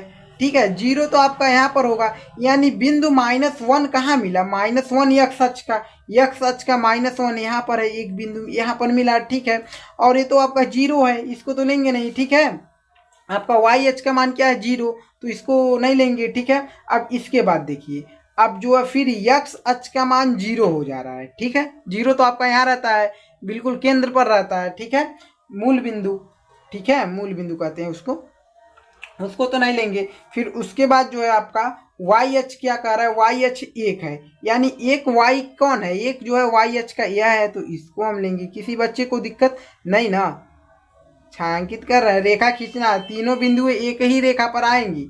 अब देखिए, अब यक्स अक्ष हमारा 1 है, यक्स अक्ष हमारा 1 यहाँ पर है। ठीक है, और वाई अक्ष 2 है, वाई अक्ष 2 है, यानी टोटल क्या बनेगा, यहाँ से जाएगा और यहाँ पर जाएगा, यहीं पर बनेगा। ठीक है, यहीं पर बनेगा कि नहीं बनेगा, बिल्कुल यहीं पर बनेगा। ठीक है, आप समझ सकते हैं कि नहीं, यहीं पर बनेगा ना, ये सब आप किए होंगे। तो अब देखिए, एक ही रेखा पर मिला है कि नहीं मिला है, बिल्कुल तीनों बिंदु है, तीनों बिंदुओं जो है एक ही रेखा पर मिलेंगे, तभी आपका सही होगा। किसी बच्चे को कोई दिक्कत नहीं, तीनों बिंदु एक ही रेखा पर मिली कि नहीं मिली, मिली ना। अब दूसरे वाले पर देखते हैं, जो निर्देशांक आपका मिला है, क्या क्या मिला है, 4, 0, 4 जो है एक्स अक्ष का है, 4 कहाँ पर, यहाँ पर है, 0 आपका इसमें है, तो इसको ऐसे ही रहने देंगे। ठीक है, उसके बाद दूसरा क्या हाल किया आपका, 2, 3, 2 कौन सा है, एक्स अक्ष का 2, एक्स अक्ष का 2 यहाँ है, और 3 कौन सा है, वाई अक्ष का, तो यहाँ पर है, यानी टोटल यहीं पर बनेगा कहीं। ठीक है, इस 2 के सिधाई में, यानी टोटल जो बन रहा है इधर ही कहीं बन रहा है। ठीक है, यहीं कहीं बन रहा है, यहीं पर बना लेते हैं, इधर इसी रेखा से मिलेगा बिल्कुल। ठीक है, कहाँ बन रहा है, ये यहाँ पर जाएगा तो, और यहाँ पर बिल्कुल बन रहा है। ठीक, कोई दिक्कत नहीं। अब देखते हैं, इसी रेखा पर मिला है, उसके बाद क्या मिला, 0, जो है 6 मिल रहा है, तो 0 आपका यही है, और 6 क्या है, वाई अक्ष का 6, यानी टोटल कहाँ पर मिल रहा है, यहाँ पर मिल रहा है। ठीक है, किसी बच्चे को कोई दिक्कत नहीं। अब तीनों बिंदु देखिए एक ही रेखा पर मिल रही है कि नहीं मिल रही है, बिल्कुल मिल रही होंगी, आप देख सकते हैं एक ही रेखा पर मिल रही है। ठीक है, 1 सेकेंड, बिल्कुल ऐसे ही रहिएगा, तीनों बिंदुएं एक ही रेखा पर मिल रही हैं कि बिल्कुल नहीं मिल रही, बिल्कुल मिल रही है, किसी बच्चे को कोई दिक्कत नहीं ना। ऐसे ही पटरी लेकर जाना है, और कॉपी पर अगर आप सीखते हैं तो बेहतर है। अब यहाँ से देख रहे हैं, ये जब दोनों रेखा हमने खींचा, ठीक है, निर्देशांक को लेकर, तो यहाँ से हमारा कहीं पर त्रिभुज बन रहा है, कहाँ पर बन रहा है, तो आप देख पा रहे हैं, यहाँ से लेकर ये वाला जो है त्रिभुज है कि नहीं है त्रिभुज, बट इसका निर्देशांक भी आपको पता है। ठीक है, कैसे, इस बिंदु का जो निर्देशांक है वो क्या है आपका, जब हम फर्स्ट वाला लिए तो क्या था, -1, 0 है, तो इस बिंदु का निर्देशांक क्या, -1, 0 है। ठीक है, किसी बच्चे को दिक्कत, और इस बिंदु का निर्देशांक कब हम लिए हैं, आपको पता है, जब 2, 3 था, तो इसका यानी 2, 3 जब इस वाले में आए हैं, इस वाले 2, 3 था। अब जब हम इस 4 वाले का निर्देशांक क्या है, 4, 0 है, जब हम इसको किए हैं तब ये आपका बिंदु मिला है, तो यानी 4, 0 हो जाएगा इसका, 4, -4 है, 4, 0 हो जाएगा। किसी बच्चे को दिक्कत नहीं, आपका ये जो है सॉल्व हो चुका है, किसी को कोई दिक्कत नहीं। क्वेश्चन को पढ़ लीजिए, देखिए क्या था, त्रिभुज के शीर्षों के निर्देशांक ज्ञात कीजिए।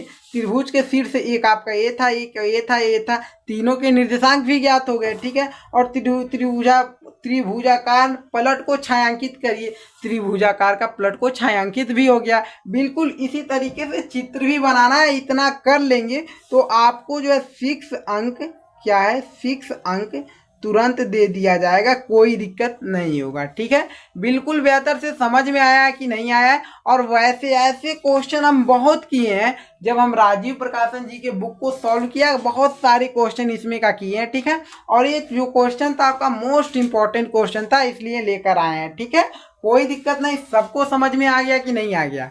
बिल्कुल बेहतर से आ गया तो एक बार जो है कमेंट बॉक्स में जरूर कमेंट करिए, सर बेहतर से समझ में आ रहा है। बिल्कुल आगे आप बताते चलिए। ठीक है, question number 9 most important question है आपका। जब भी पूछा जाता है तो 4 अंकों में यह प्रश्न पूछा जाता है। कितने अंक में? 4 अंक में यह प्रश्न पूछा जाता है। ठीक है, और कई बार जो है प्रश्न पूछा हुआ है। ठीक है, तो आइए इसको सबसे पहले क्वेश्चन को पढ़ते हैं, उसके बाद जो है सॉल्व करते हैं। क्वेश्चन को पढ़िए बिल्कुल ध्यानपूर्वक इसको समझने के लिए। ठीक है, क्वेश्चन को पढ़िए। यदि किसी भिन्न के अंश और हर दोनों में 2 जोड़ दिया जाए तो वह 9/11 हो जाती है। ठीक है, यानी अंश और हर में यदि किसी भिन्न के अंश और हर में 2 जोड़ दिया जाए तो वह 9/11 हो जाती है। यदि अंश और हर में दोनों में, यानी अंश और हर दोनों में 3 जोड़ दिया जाए तो वह 5/3 जोड़ दिया जाए या 3 घटा दिया जाए, कोई दिक्कत नहीं, 3 जोड़ दिया जाए तो क्या हो जाता है? 5 सही है, 3 जोड़ दिया जाए तो 5/6 हो जाती है। वह भिन्न ज्ञात कीजिए। तो हमको क्या ज्ञात करना? वह भिन्न संख्या ज्ञात करना है। ठीक है, बहुत ही आसान क्वेश्चन है। जिस तरीके से हम करेंगे बिल्कुल इसी तरीके से आपको जो है बोर्ड एग्जाम में करके आना है। ये नहीं कैसे भी क्वेश्चन को आप लोग सॉल्व कर लिए, ऐसा कुछ नहीं है। ठीक है, जिस तरीके से हम कर रहे हैं बिल्कुल इसी तरीके से आपको करके आना है बोर्ड एग्जाम में। सबसे पहले हम मानेंगे, माना ठीक है, हल लिखेंगे यहाँ पर हल, उसके बाद लिखेंगे माना भिन्न का अंश व हर। ठीक है, लिखेंगे माना भिन्न का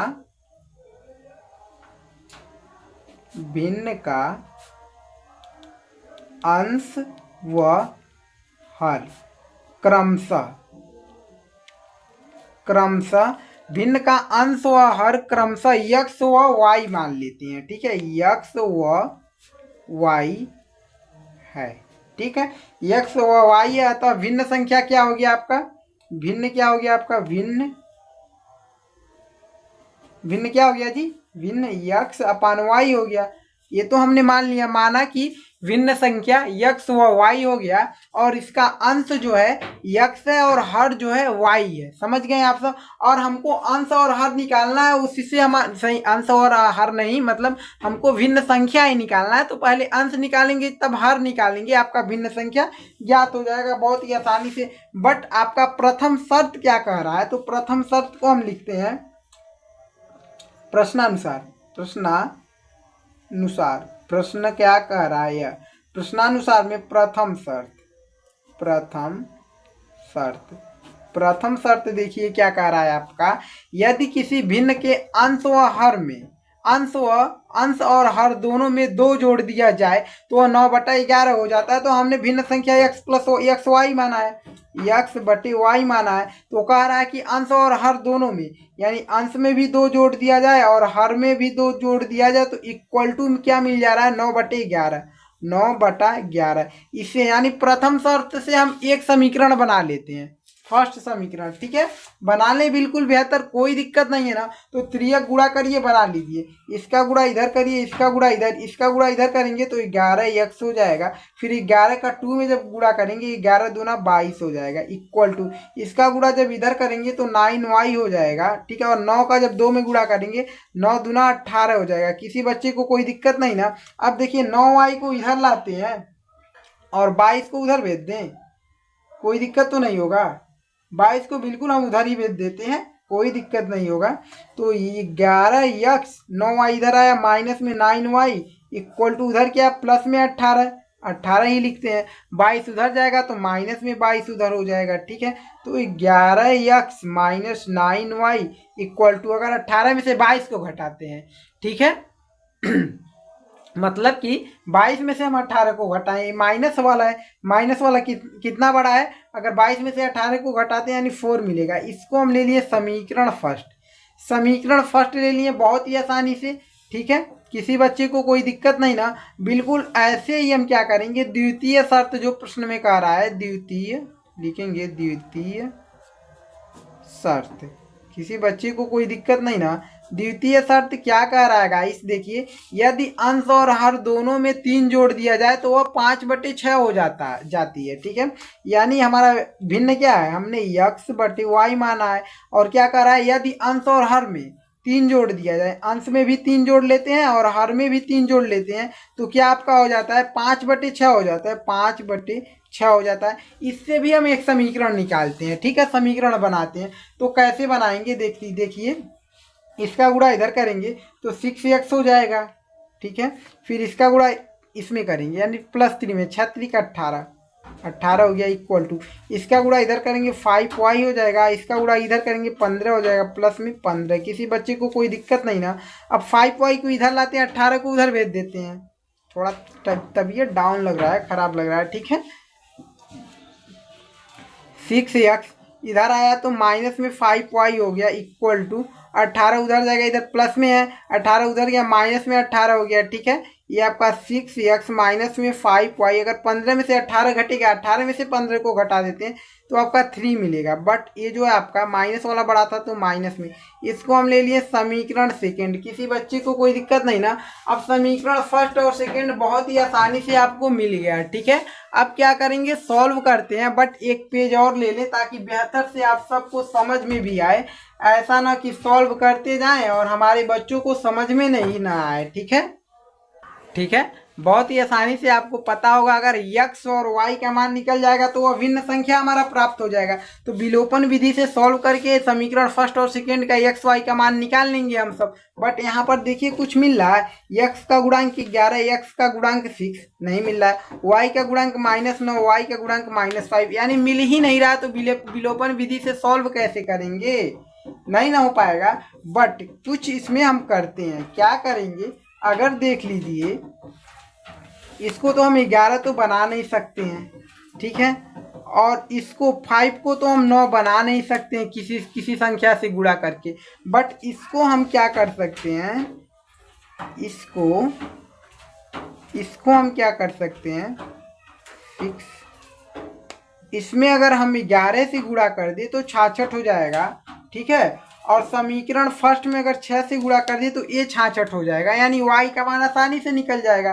तो हम यहाँ पर लिख लेते हैं, क्या लिखेंगे, समीकरण फर्स्ट में 6 से तथा समीकरण सेकेंड में, ठीक है, समीकरण फर्स्ट में 6 से तथा समीकरण सेकेंड में 11 से, 11, ठीक है, 11, ये समीकरण सेकेंड 11, मतलब समीकरण सेकेंड में 11 से, पूरा पढ़िए, समीकरण फर्स्ट में 6 से तथा समीकरण सेकेंड में 11 से गुणा करने पर, ठीक है, गुणा करते हैं। तो अब देखिए हम गुणा करते हैं, समीकरण फर्स्ट में अगर इसमें 6 से गुणा करेंगे तो 11 छक्के 66 x हो जाएगा, ठीक है। अब देखिए 9 में जब हम करेंगे 6 से तो 9 छक्के 54 होता है ना, यानी 54y हो जाएगा, माइनस में 54y। और जब हम 6 से हम इसमें गुणा करेंगे -4 में तो आपका माइनस ही रहेगा, और इक्वल टू है ना, तो इक्वल टू करिए, ठीक है, आपका माइनस ही रहेगा, और 6 चौके 24 होता है तो 24 हो जाएगा, ठीक। ये हो गया आपका समीकरण फर्स्ट, जो मिला आपका ये मिला, ठीक है, समीकरण फर्स्ट का। अगर देखिए अगर समीकरण सेकेंड में हमें 11 से गुणा करते हैं तो ये आपका 66x हो जाएगा, 66x हो जाएगा। और ये क्या, माइनस में, और ये क्या हो जाएगा, 55y हो जाएगा, 11 से गुणा होगा तो 55y हो गया, इक्वल टू अगर -3 में 11 से गुणा करेंगे तो -33 हो जाएगा, -33। किसी बच्चे को कोई दिक्कत नहीं। अब हम क्या करते हैं, घटाने पर करेंगे। क्यों घटाने पर करेंगे, क्योंकि घटाने पर जब करेंगे तो आपका 66x और 66x मिल रहा है ना, तभी कटेगा, क्योंकि नीचे वाले का चिन्ह बदल जाएगा। तो लिखते हैं घटाने पर माइनस में 66, और ये क्या प्लस में, माइनस में 55y, अब क्या हो जाएगा, प्लस में 55y। ये क्या, माइनस में 33, अब क्या हो जाएगा, प्लस में 35, क्योंकि घटाने पे हमने किया। ये 66x प्लस में और 66x माइनस में कट गया आपका बहुत ही आसानी से, ठीक है। प्लस 55y और माइनस 54y, प्लस वाला अधिक है ना, यानी 55 में से 54 घटा देते हैं तो 55 में से जब आप 54 को घटाएंगे यानी 55y में से 54y घटेगा तो y ही बचेगा ना, ठीक है, y बचेगा y, और प्लस वाला चिन्ह था अधिक तो प्लस वाला है, ठीक है। इक्वल टू, अब देखिए 24 जो है माइनस में, 33 जो है प्लस में, प्लस वाला ही अधिक है, ठीक है। 33 में से हम 24 को घटा देंगे हमारा 9 मिल जाएगा, यानी y का मान यहाँ से हमारा 9 मिल गया, आप देख सकते हैं, यानी हर जो है हमारा 9 मिल गया। अब इसी y का मान जो है हम समीकरण किस में रख लेते हैं, फर्स्ट में रख लेते हैं, तो y का मान, ठीक है, समीकरण फर्स्ट में रखने पर, समीकरण फर्स्ट क्या है गाइस, आप यहाँ से देखे होंगे समीकरण फर्स्ट इसी को लिए थे, y का मान हम रख देते हैं 11x है ना, तो x रहेगा ही, x का मान निकालना -9, y का मान हमने क्या निकाला है, 9 निकाला है, 9 यानी तो गुणे 9 आपका हो जाएगा, ठीक है, इक्वल टू -4। अब देखते हैं, अब निकल जाएगा x का भी मान, कोई भी दिक्कत नहीं होगा, 11x ऐसे ही रहेगा, -9 और 9 जब गुणा होगा तो माइनस में 81 हो जाएगा, यानी 81 हो जाएगा, सही है ना, 81 हो जाएगा, इक्वल टू उधर क्या है आपका माइनस में 4 तो माइनस में 4। अब देखिए 11x 88, जब 81 होना चाहिए 88 लिख दिए हैं, हम भी ना खूब गलत करते हैं, 81 होता है ना, ठीक है। अब देखिए 81 को जब हम उधर भेजेंगे तो आपका समझिएगा 81 उधर जाएगा, इधर माइनस में 4 है, माइनस में 4 उधर गया तो वो क्या हो गया, प्लस में 81 हो गया, प्लस वाला अधिक है, यानी 81 में से जब हम घटाएंगे इसको तो क्या मिल जाएगा, 77 ही तो बचेगा, 77 ही तो बचेगा ना, ठीक है, यानी 11x इक्वल टू 77 बचेगा। अब 11 को उधर भेजेंगे, यानी x इक्वल टू 77 बटे आपका 11, 11 कम 11, 11 सत्ते 77, x इक्वल टू 7, यानी आपका अंश आपका क्या मिला, 7 मिल गया, और हर हमारा 9 मिला। अतः लिख लेंगे हम, अतः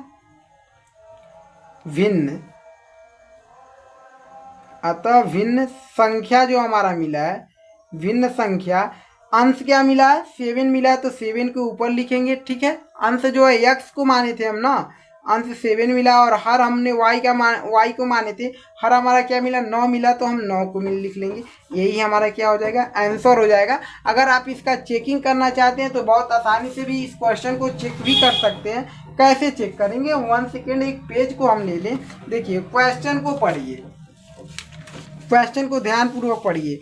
कहा था यदि किसी भिन्न के अंश और हर दोनों में 2 जोड़ दिया जाए तो 9/11 होता है। अगर देखिए इसमें भी 2 जोड़ दें तो 9 7 2 9 हो जाता है, और 9 में अगर 2 जोड़ दें तो 11, यानी 9/11 हो जा रहा है कि नहीं हो जा रहा है, बिल्कुल हो जा रहा है, यानी चेकिंग आपकी कंप्लीट हो गई, यानी आपने जो भी किया सही किया, कहीं पर भी गलत नहीं किया। और चेक करना चाहते तो चेक कर सकते हैं।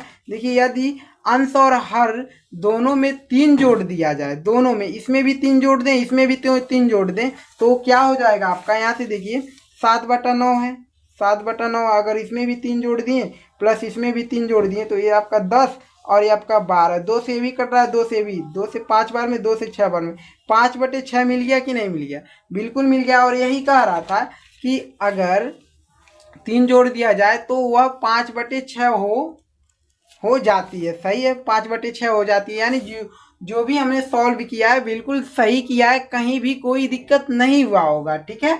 समझ में बेहतर ढंग से आया है कि नहीं आया है, आया ना, अगर आया है तभी बेहतर है, अगर नहीं आया है तो पूरे वीडियो को देखना आपके लिए बेहतर नहीं है। चाहे आप किसी चैनल से देख रहे हैं, अगर आपको नहीं आ रहा है तो वहीं बंद कर दीजिए उस वीडियो को देखना। हमारा कहना यह है जहां से आपको समझ में आए वहीं से पढ़ना जरूरी होता है, ये नहीं कि कौन बेहतर क्वेश्चन करा रहा है, ये जरूरी नहीं होता, सब टीचर एक ही क्वेश्चन कराते हैं, थोड़ा सा अंतर रहता है, ठीक है, बट जहां से आपको समझ में आए वहां से जरूरी होता है पढ़ना, ठीक है।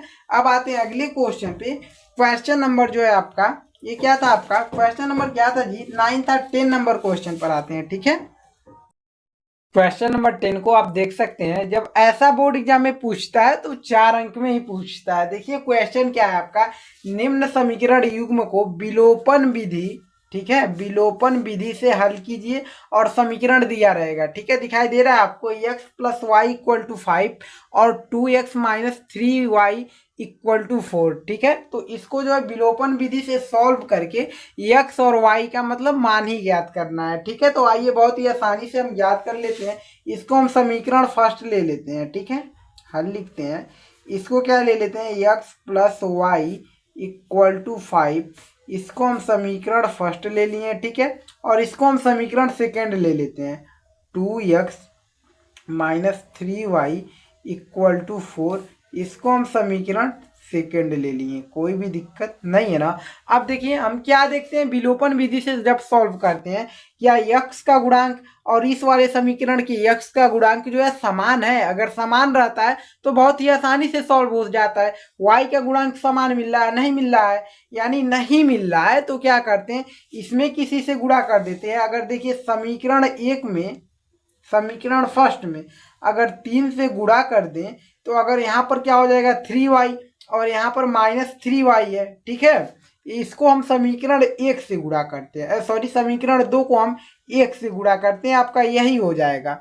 ठीक है, समझ पाए। इसको हम समीकरण 3 से गुणा करेंगे, 3y हो जाएगा और यहाँ पर माइनस 3y से 3y कट जाएगा, यानी x का मान मिलेगा कुछ। ठीक है, तो बहुत ही आसानी से y का भी मान मिल जाएगा। तो आइए यहाँ पर क्या करते हैं, समीकरण फर्स्ट को 3 से और समीकरण सेकेंड को 1 से गुणा करने पर लिखते हैं। ठीक है, समीकरण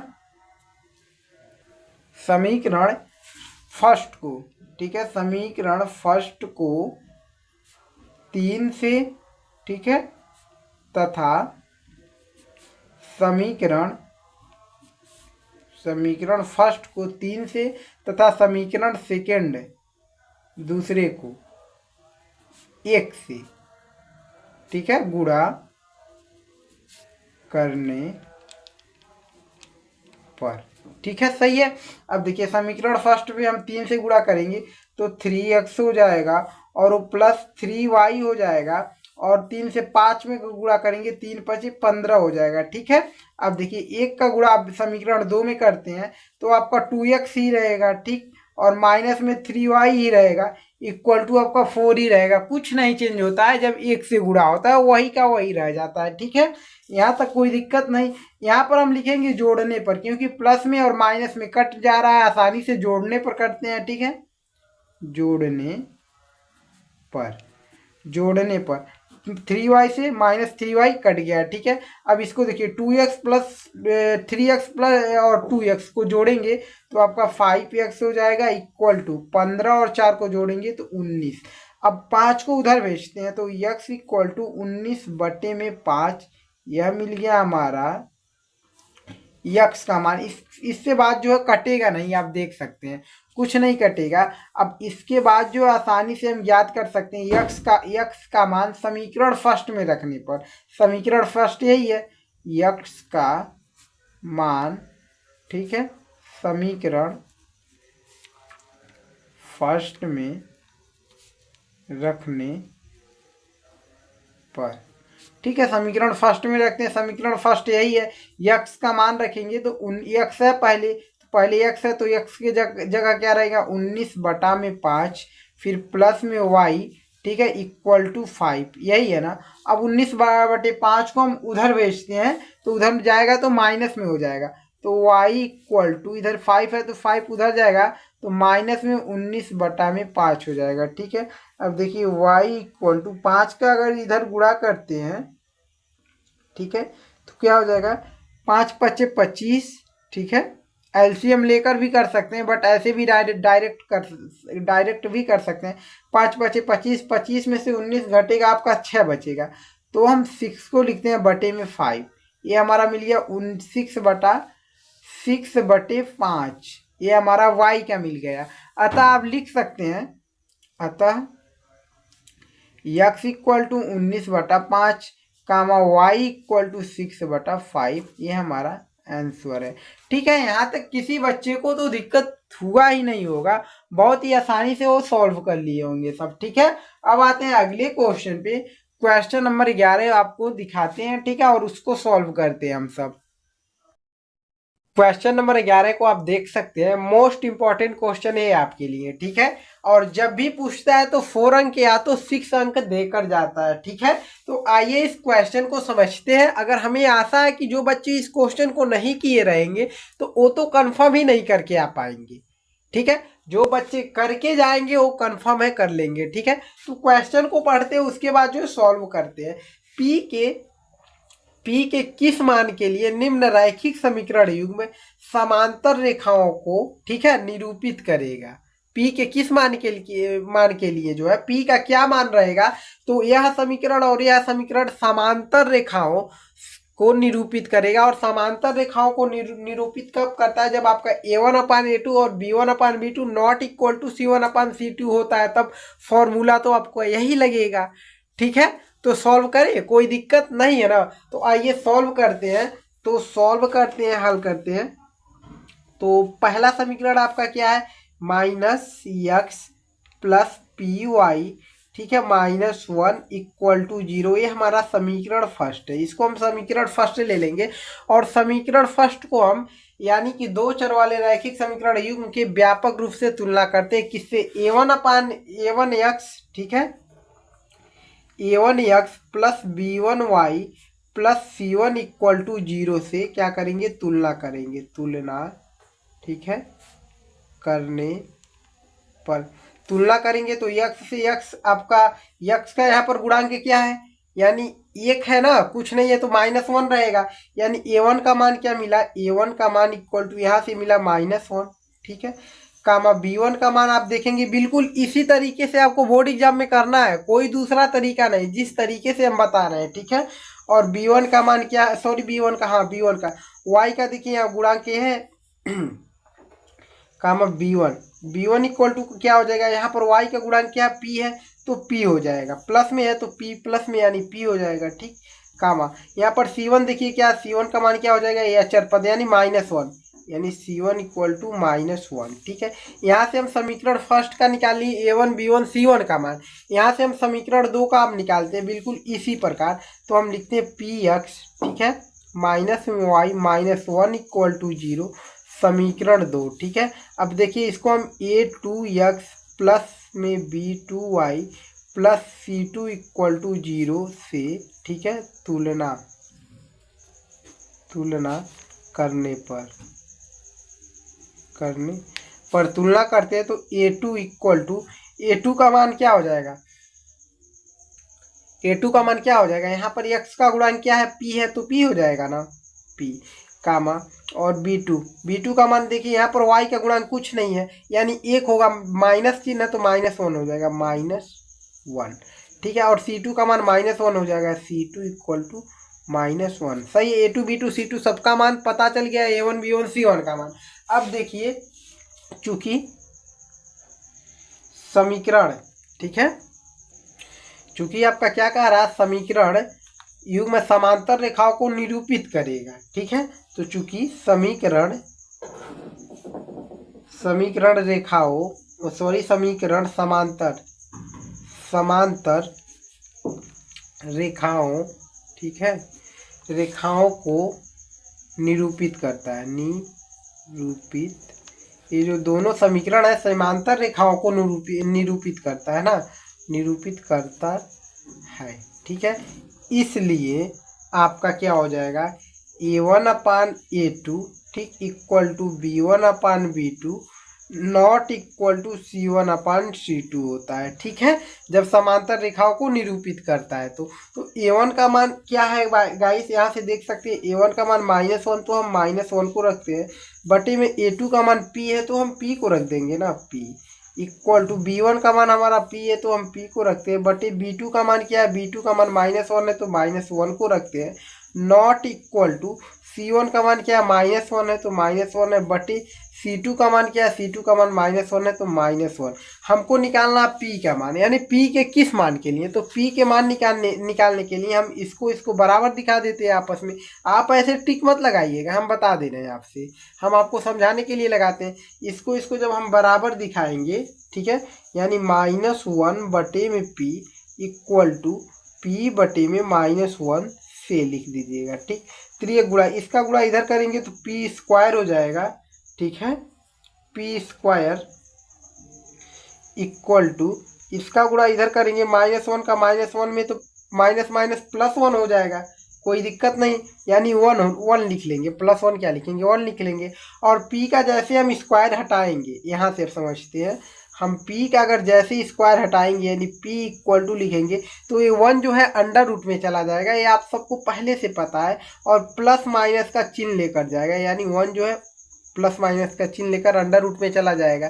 तो एक बार हम प्लस को लिखेंगे और एक बार माइनस को, यानी p इक्वल टू, इसको जब हम 1 को अंडर रूट से बाहर निकालेंगे तो 1 का अंडर रूट से बाहर निकलना एक ही निकलता है, एक ही निकलता है ना, आप सबको पता होना चाहिए। एक बार प्लस में ले लेते हैं यानी 1 कामा, एक बार p इक्वल टू -1 ले लेंगे, -1, यानी p का मान तो 2 मिला है। अब कंफर्म नहीं है, अगर यहाँ तक आप लोग करेंगे, यहीं पर आंसर कर देंगे तो एग्जामिनर जो है आपको पूरा नंबर नहीं देगा, ठीक है, क्योंकि अभी पूरा सॉल्व तो नहीं हुआ है।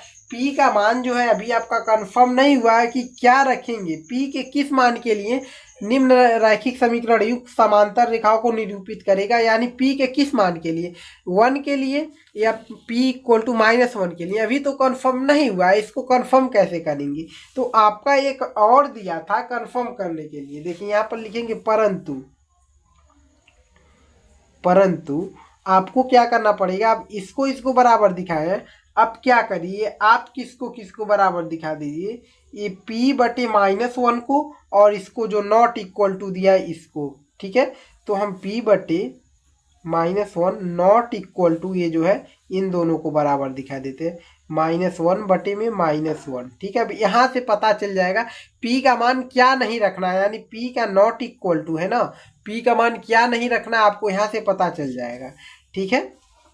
अब देखिए इसका गुणा इधर करेंगे, देखिए ये जो है p का गुणा इधर करेंगे तो -p हो जाएगा, सही है, नहीं सही है ना। अगर अगर हम तिर्यक गुणा करते हैं, अब देखिए इधर गुणा करेंगे तो आपका -1 हो जाएगा, तो माइनस में p, minus plus minus p हो जाएगा, नॉट इक्वल टू, ठीक है। इसका जब इधर गुणा करेंगे +1 हो जाएगा 1। अब माइनस को उधर भेजेंगे तो p नॉट इक्वल टू -1, यानी p का मान जो है -1 नहीं होगा, ठीक है। नॉट इक्वल टू मिल गया ना, अब सही कर रहे हैं, p का मान जो है -1 नहीं होगा। इसके बाद हम लिख लेंगे अतः अब सही हो रहा है, p not equal to, p बराबर, ठीक है, p बराबर -1 नहीं हो सकता है, नहीं हो सकता, p बराबर -1 नहीं हो सकता, इसलिए, ठीक है, p इक्वल टू 1 होगा, यही हमारा आंसर है। यानी p के किस मान के लिए रैखिक समीकरण युग्म जो है समांतर रेखाओं को निरूपित करेगा, तो p के किस मान के लिए, p के यानी p बराबर 1 के, अगर p बराबर 1 रहेगा तभी आपके दोनों समीकरण जो है समांतर रेखाओं के क्या कह रहा था, समांतर रेखाओं को निरूपित करेगा, ठीक है। p अगर इक्वल टू, ऐसे आप सॉल्व करेंगे तो आपका बिल्कुल सही हो जाएगा, ठीक है। आप सबको समझ में आया है कि बेहतर से कि नहीं, थोड़ा जो है तबीयत थोड़ा खराब है, इसलिए बेहतर से नहीं हम समझा पा रहे हैं, ठीक है। बट आप सबको समझ में आ रहा होगा, कोई दिक्कत नहीं हो रहा होगा, ठीक है। हम सोच रहे हैं क्लास मिस ना हो, इसलिए जितना भी तबीयत खराब है आप सब के लिए हम क्लास ले रहे हैं, कोई दिक्कत नहीं होना चाहिए किसी भी बच्चे को, ठीक है। अगले क्वेश्चन पर आते हैं, ठीक है। चलिए ठीक है, बस इतना ही आप सबके लिए, ठीक है। 2 चर वाले रैखिक समीकरण युग्म के जितने भी इंपॉर्टेंट क्वेश्चन है समझ लीजिए, आप कर लिए, क्योंकि जब भी पूछता है तो इसी के अकॉर्डिंग पूछेगा, जैसे हम आपको बता दिए। तो चैप्टर वाइज जो है आपका क्या हो रहा है, तैयारी हो रहा है ना, वन शॉट से और मोस्ट इम्पॉर्टेंट क्वेश्चन से। और आप सबके लिए हम बताएं कि ज़्यादा परेशान नहीं होना है आप सबको। जो राजीव प्रकाशन जी के बुक को सोल्यूशन कराएं उसको पूरा कंप्लीट बेहतर से सीख लीजिए, और इसको जो आपका वन शॉट दे रहा है इसको कंप्लीट कर लीजिए। और आप सब अपने से या तो हम अनसॉल्व को करा रहे हैं उसको भी कर लीजिए। तो ठीक है, कर लेंगे कि नहीं कर लेंगे? हम करा भी रहे हैं, आप सबको देते रहेंगे वीडियो अनसॉल्व को। उसको कंप्लीट वीडियो को अगर देखते हैं तभी आपको जो है मिल पाएगा सपोर्ट। ठीक है, आप सबकी तैयारी तभी बेहतर हो पाएगा। और हिंदी का हम सोच रहे हैं अनसॉल्व करा दे, चैप्टर वाइज कराने से बेहतर है अगर 10 सालों का अनसॉल्व करा दे तो कितना बेहतर रहेगा। अब सोचे हैं बच्चे जो है क्या कहते हैं, हम देखते हैं। ठीक है, बच्चों अगर चाहेंगे चैप्टर वाइज पढ़ना तो चैप्टर वाइज भी, उसमें टाइम नहीं लगेगा। हिंदी में ज़्यादा टाइम लगेगा उसका पीडीएफ ही बनाने में, तो पीडीएफ तो बना ही चुके हैं, कोई दिक्कत है नहीं। सिर्फ और सिर्फ आपको देना है। जो बच्चे ग्रुप से ज्वाइन होंगे उनको तो तुरंत पीडीएफ ही मिल जाएगा। ठीक है, तो जो ग्रुप से ज्वाइन नहीं है उनके लिए हम बताए हैं कि इस नंबर पर 20, ठीक है, इस नंबर पर आपको क्या करना है, व्हाट्सअप करना, सर हमको न्यू ग्रुप में ज्वाइन होना है। आपको सिर्फ और सिर्फ 99 रुपये पे करने के लिए कहा जाएगा। जैसे आप पेमेंट करते हैं ग्रुप से ज्वाइन होंगे, और जैसे आप ग्रुप से ज्वाइन होंगे आपको कई व्हाट्सअप चैनल दिए जाएंगे। ठीक है, एक राजीव प्रकाशन जी के बुक का फुल सोल्यूशन दिया जाएगा, एक क्रैश कोर्स मैथ का दिया जाएगा, ठीक है, और एक हिंदी का क्रैश कोर्स का दिया जाएगा, और अनसॉल्व का दिया जाएगा। अभी जैसे आप पहुंचेंगे सब समझ में आ जाएगा। जैसे इसीलिए तो ग्रुप बनाए हैं कि ताकि बच्चों को हम ग्रुप में समझा सके। ठीक है, ग्रुप और किसी के लिए नहीं है, ग्रुप आप ही के लिए। आपको ग्रुप में सब कुछ मिलता नहीं है, ऐसा नहीं ग्रुप में मिलता है। आपको जो प्राइवेट लिंक होता है व्हाट्सएप चैनल का सभी को नहीं दिया गया है। ठीक है, जो बच्चे पैसा पेमेंट कर रहे हैं उनको जो व्हाट्सएप चैनल का लिंक दिया जा रहा है उस पर जो है चैप्टर वाइज वीडियो मिल रहा है और पीडीएफ मिल रहा है। जो भी जिसका भी पीडीएफ और वीडियो है सब अलग अलग दिया जा रहा है, कोई भी दिक्कत नहीं होगा। अगर इस चैनल पर आते हैं तो आप सोचेंगे, जैसे आप ग्रुप में ज्वाइन होंगे वैसे सोचेंगे सर इतना कम क्यों चार्ज लगाए हैं। तो हम इसलिए इतना कम चार्ज लगाए कि सिर्फ और सिर्फ इस वर्ष के लिए 2025 के लिए इतना कम चार्ज है। ठीक है, जो 2025 में बच्चे हैं अपने आप को समझ लीजिए कि बहुत ही भाग्यशाली है।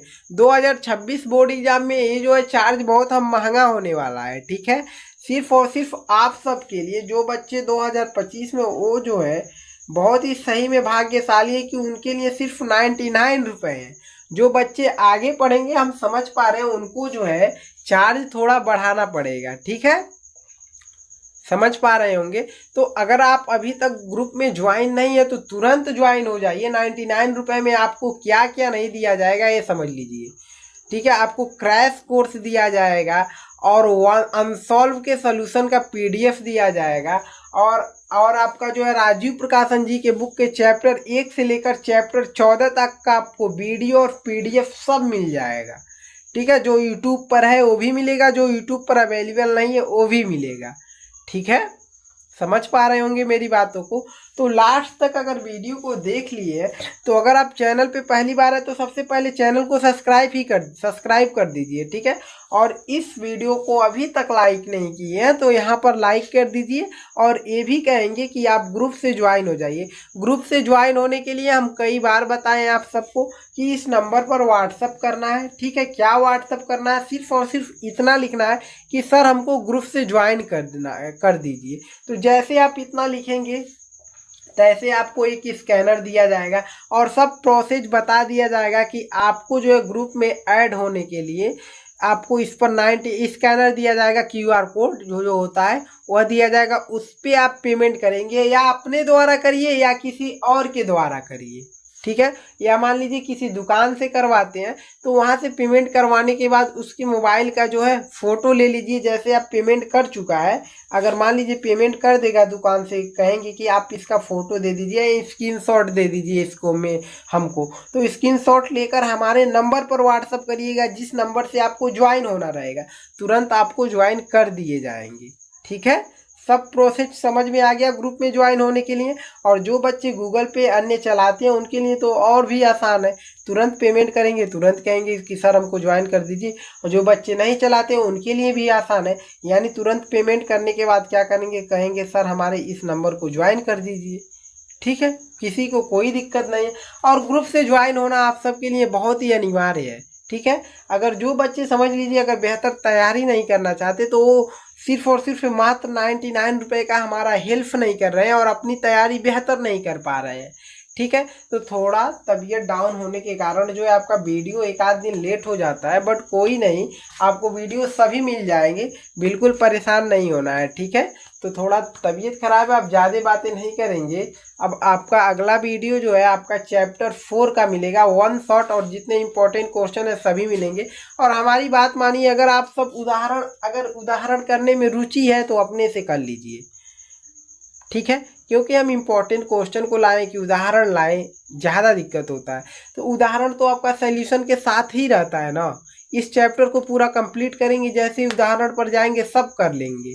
ठीक है, बिल्कुल इसी के जैसा क्वेश्चन रहेगा आपका, बिल्कुल अलग नहीं रहेगा। मेरी बातों को समझ पा रहे हैं कि नहीं समझ पा रहे हैं? उदाहरण करना भी बहुत अनिवार्य है और अनसॉल्व को करना भी बहुत अनिवार्य है, और उदाहरण से ज़्यादा अनसॉल्व को करना अनिवार्य है। तो इसलिए हम अनसॉल्व को करा रहे हैं। ठीक है, अनसॉल्व को हम कराएंगे ही कराएंगे, उसको छोड़ेंगे नहीं। अनसॉल्व को हम छोड़ेंगे ही नहीं, अनसॉल्व पूरा कंप्लीट ही हम करवाएंगे। ठीक है, ओके, अगले वीडियो में मिलेंगे। अब ज़्यादा नहीं इस वीडियो में हम बोल पाएंगे। ठीक है, थोड़ा ज़्यादा ही तबीयत डाउन हो रहा है। ठीक है, कल वीडियो में हम मिलेंगे, आपको जो है अनसॉल्व के साथ मिलेंगे। ओके, वो चैप्टर सेट 2 तक तो सॉल्व हो गया, सेट 3 से हम लेकर आ रहे हैं। ठीक है, अभी तो उसको रोक दिए थे ताकि जो है इसको कंप्लीट करवा दे राजीव प्रकाशन जी के बुक को। ये भी कंप्लीट ही हो चुका है, ज़्यादा नहीं है। ठीक है, ये भी कंप्लीट हो जाएगा, बट आप सब सपोर्ट नहीं कर रहे हैं, यही दिक्कत है। ठीक है, सपोर्ट करिए जितना जल्दी हो सके, उतना ज़्यादा से ज़्यादा बच्चे ज्वाइन हो जाए ग्रुप से, ताकि हमारा भी हेल्प हो सके और आप सबकी मदद और ज़्यादा करें हम। ठीक है, बट जितने बच्चे हमको हेल्प दिए हैं ना, इतने बच्चे ज्वाइन हो गए हैं, यानी जो है 25 अभी तक ज्वाइन हुए, इतने बच्चे हमारे बहुत मदद किए हैं। ठीक है, इतने बच्चे ज्वाइन हो गए हैं, हमको कोई दिक्कत नहीं है। ठीक है, 25 बच्चे ज्वाइन हुए, हमको इतने ही बच्चे हेल्प किए, हमें बहुत बड़ी बात लगी है। हम उनके लिए ही जो है बेहतर से बेहतर तैयारी करवाएंगे। ठीक है, या 25 बच्चे जुड़ेंगे या 250 बच्चे जुड़ते हैं, हमें कोई फ़र्क नहीं पड़ता, तब भी हम उतना ही मेहनत करवाएंगे, या तब भी हम उतना ही मेहनत करवाएंगे, यानी बिल्कुल अच्छे से ही करवाएंगे। ठीक है, जितना बेहतर सल्यूशन जो भी होगा, जितना बेहतर तैयारी कराना रहेगा उतना बेहतर तैयारी कराएंगे। हम कह दिए तो कह दिए। ओके, ठीक है, तो अगले वीडियो में मिलेंगे।